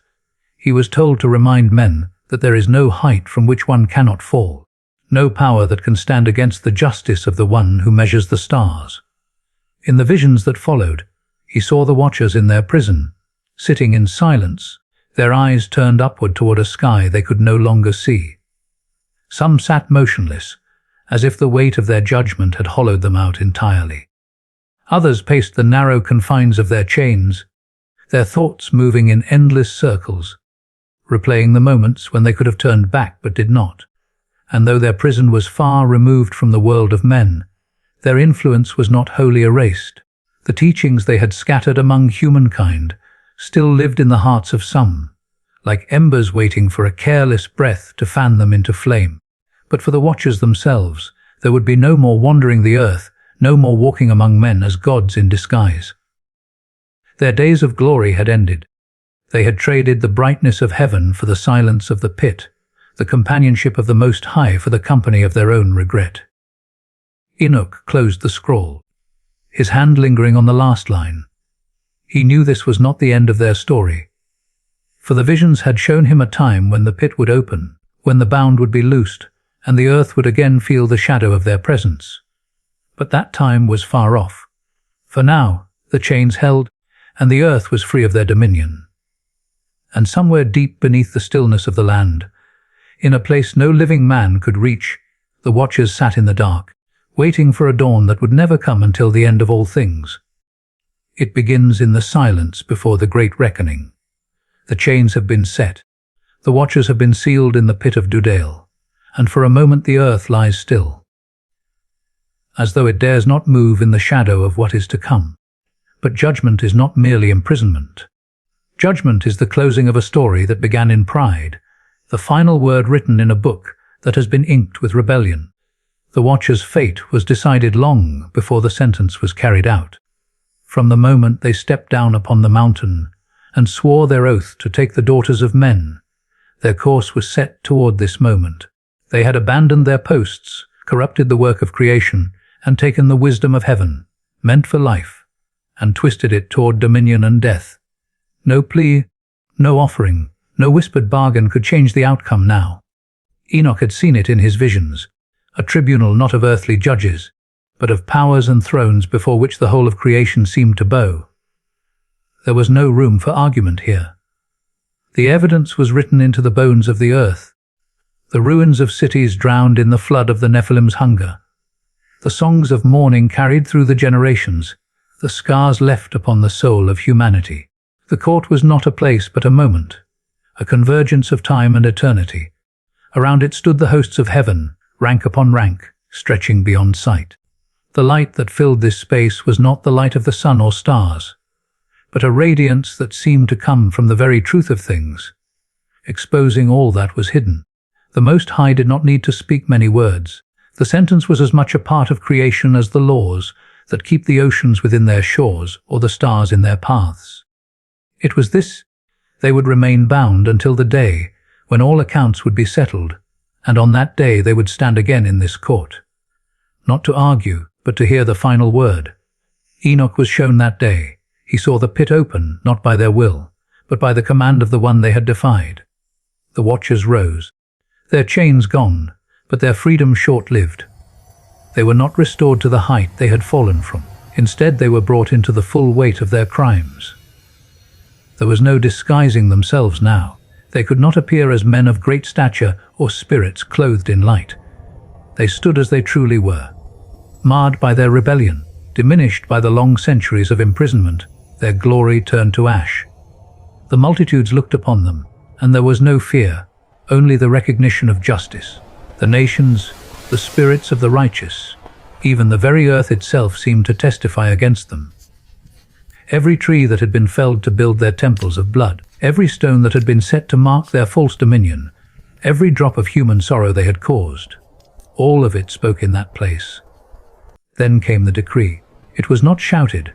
It did not need to be. It was spoken once, and the sound of it was enough to shake the pillars of creation. The watchers, and with them the Nephilim who had long since passed from the world of flesh, would be cast into the place, prepared not for man, but for those who had warred against the will of the Eternal from before the shaping of the world, the lake of fire. Enoch saw it as a vast expanse without horizon, a place where even time seemed to come apart.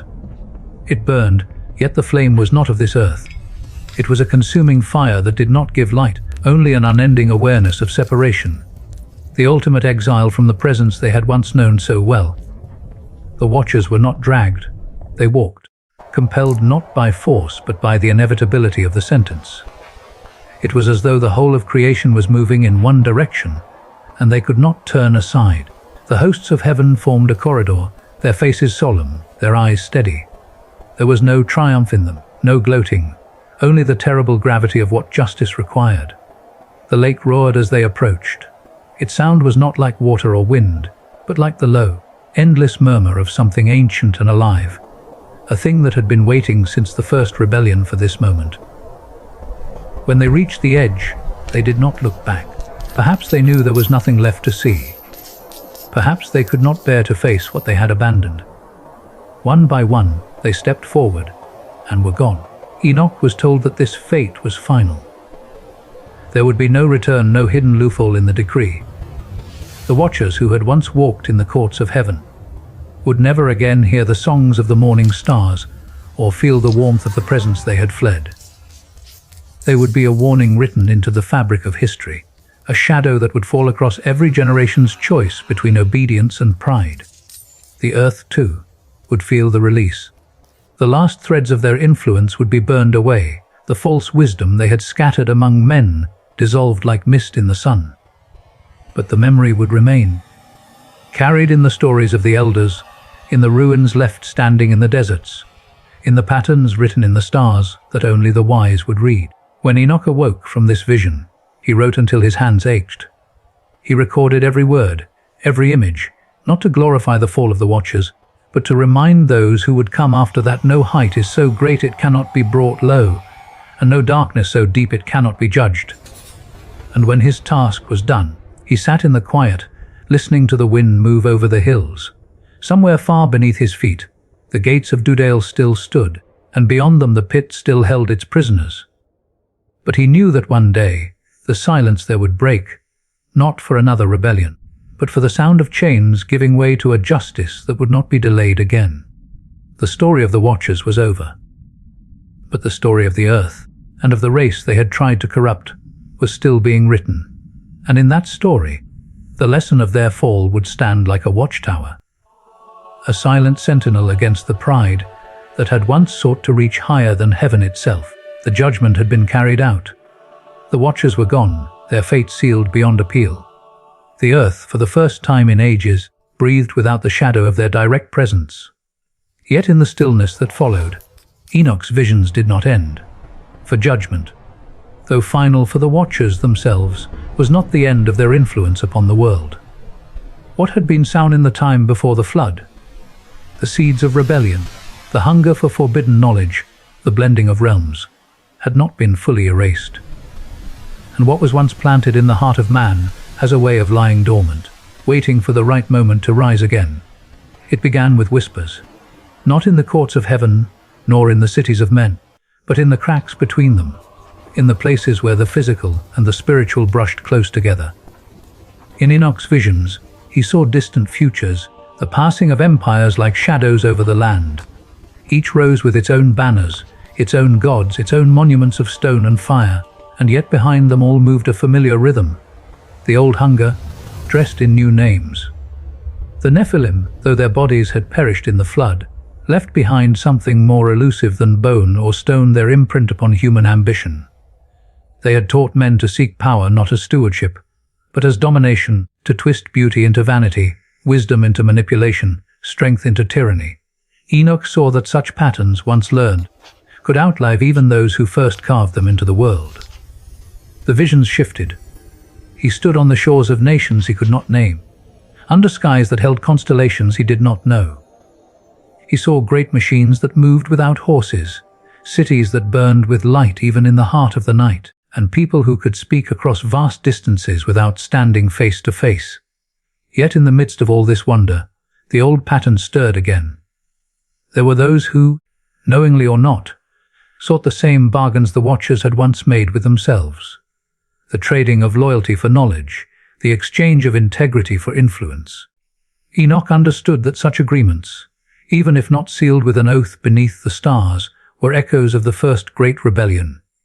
And where such agreements were made, the doorways between worlds grew thinner. Then came the darker visions. He saw figures rising in the eyes of the nations, leaders, warriors, visionaries, whose presence seemed larger than life. They commanded not just armies, but the very devotion of the masses, as though they were more than human. And Enoch knew, with a sinking certainty, that some were not entirely of mortal origin. Whether through the survival of ancient bloodlines, the intervention of unseen powers, or the careful shaping of flesh and spirit by means men were not meant to wield, the giants of old were stirring again. They did not always bear the height or the features of the Nephilim as they once walked, but their essence. the restless, insatiable force that sought to bend the world toward itself, was the same. Enoch saw ancient symbols returning, hidden in plain sight. They were etched into architecture, woven into the emblems of nations, whispered in the slogans that rallied the hearts of millions. These were not the crude marks of superstition, but the deliberate signs of those who remembered and honored the old order, the age when the sons of heaven walked openly among men. In his visions, the earth itself seemed to react. Storms grew more violent, the seas more restless, the ground trembling as if straining under the weight of what approached. The skies darkened in ways not entirely of weather, and in the shadows of these events, voices spoke in languages long dead, calling for the return of their kings. Then came the most chilling vision. Enoch found himself standing on a vast plain at the edge of a great gathering. It was not a battlefield, not yet, but a place of summoning. Men and women, dressed in garments both ancient and strange, formed a circle so wide he could not see its far side. At the center, a figure knelt, drawing symbols into the earth with a blade of black stone. The lines glowed faintly, as though the ground itself remembered the power they invoked. Above, the sky churned in silence. There was no thunder, no wind, only the weight of expectation pressing down like a hand. Enoch could feel it, the opening of something. A doorway, narrow at first, then widening, and from beyond it came shapes too vast to step fully into the mortal realm, yet reaching through, their presence spilling into the world like smoke through a crack. He saw cities falling not only to war, but to the unraveling of trust and reason, neighbors turning against one another, families divided by unseen hands pulling the strings of fear and pride. And behind it all, he glimpsed the outline of a plan, not chaotic, but precise.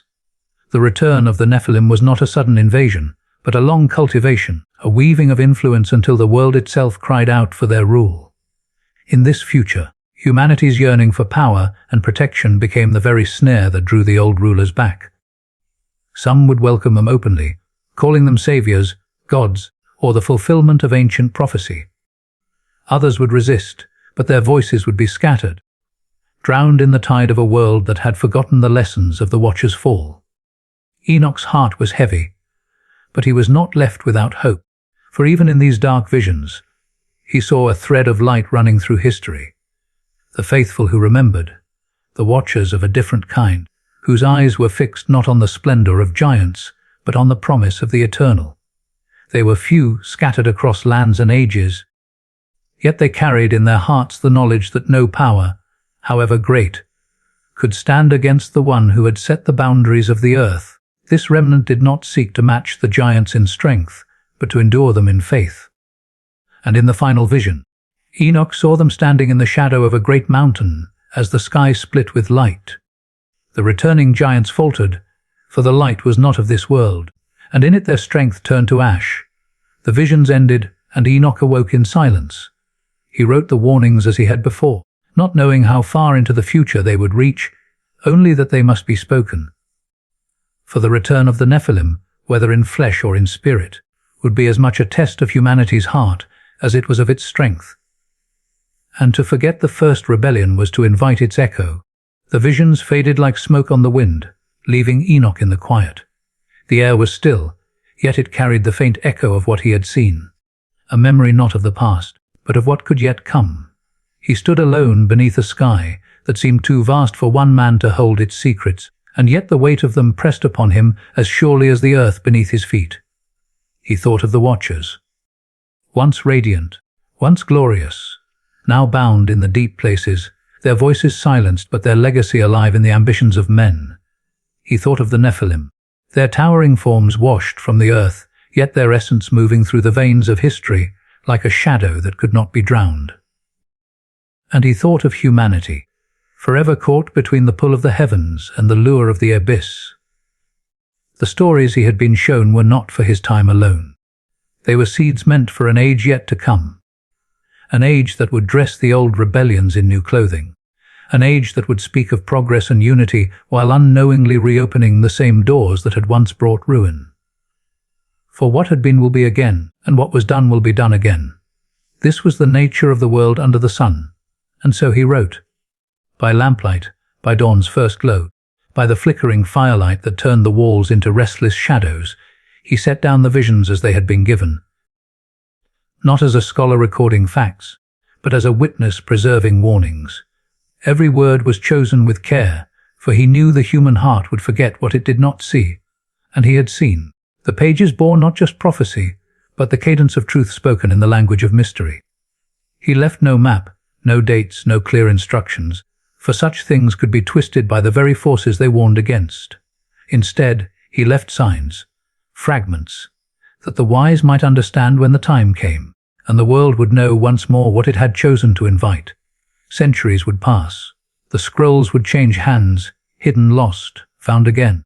Kings would lock them away in vaults of stone. Priests would whisper them only in shadowed halls, and scholars would dismiss them as the myths of an older, simpler age. But always, somewhere, the words endured, waiting for eyes willing to see, for ears willing to hear. Even now, the echoes remain. In the ruins buried beneath jungle and sand. In the carvings weathered by wind and rain.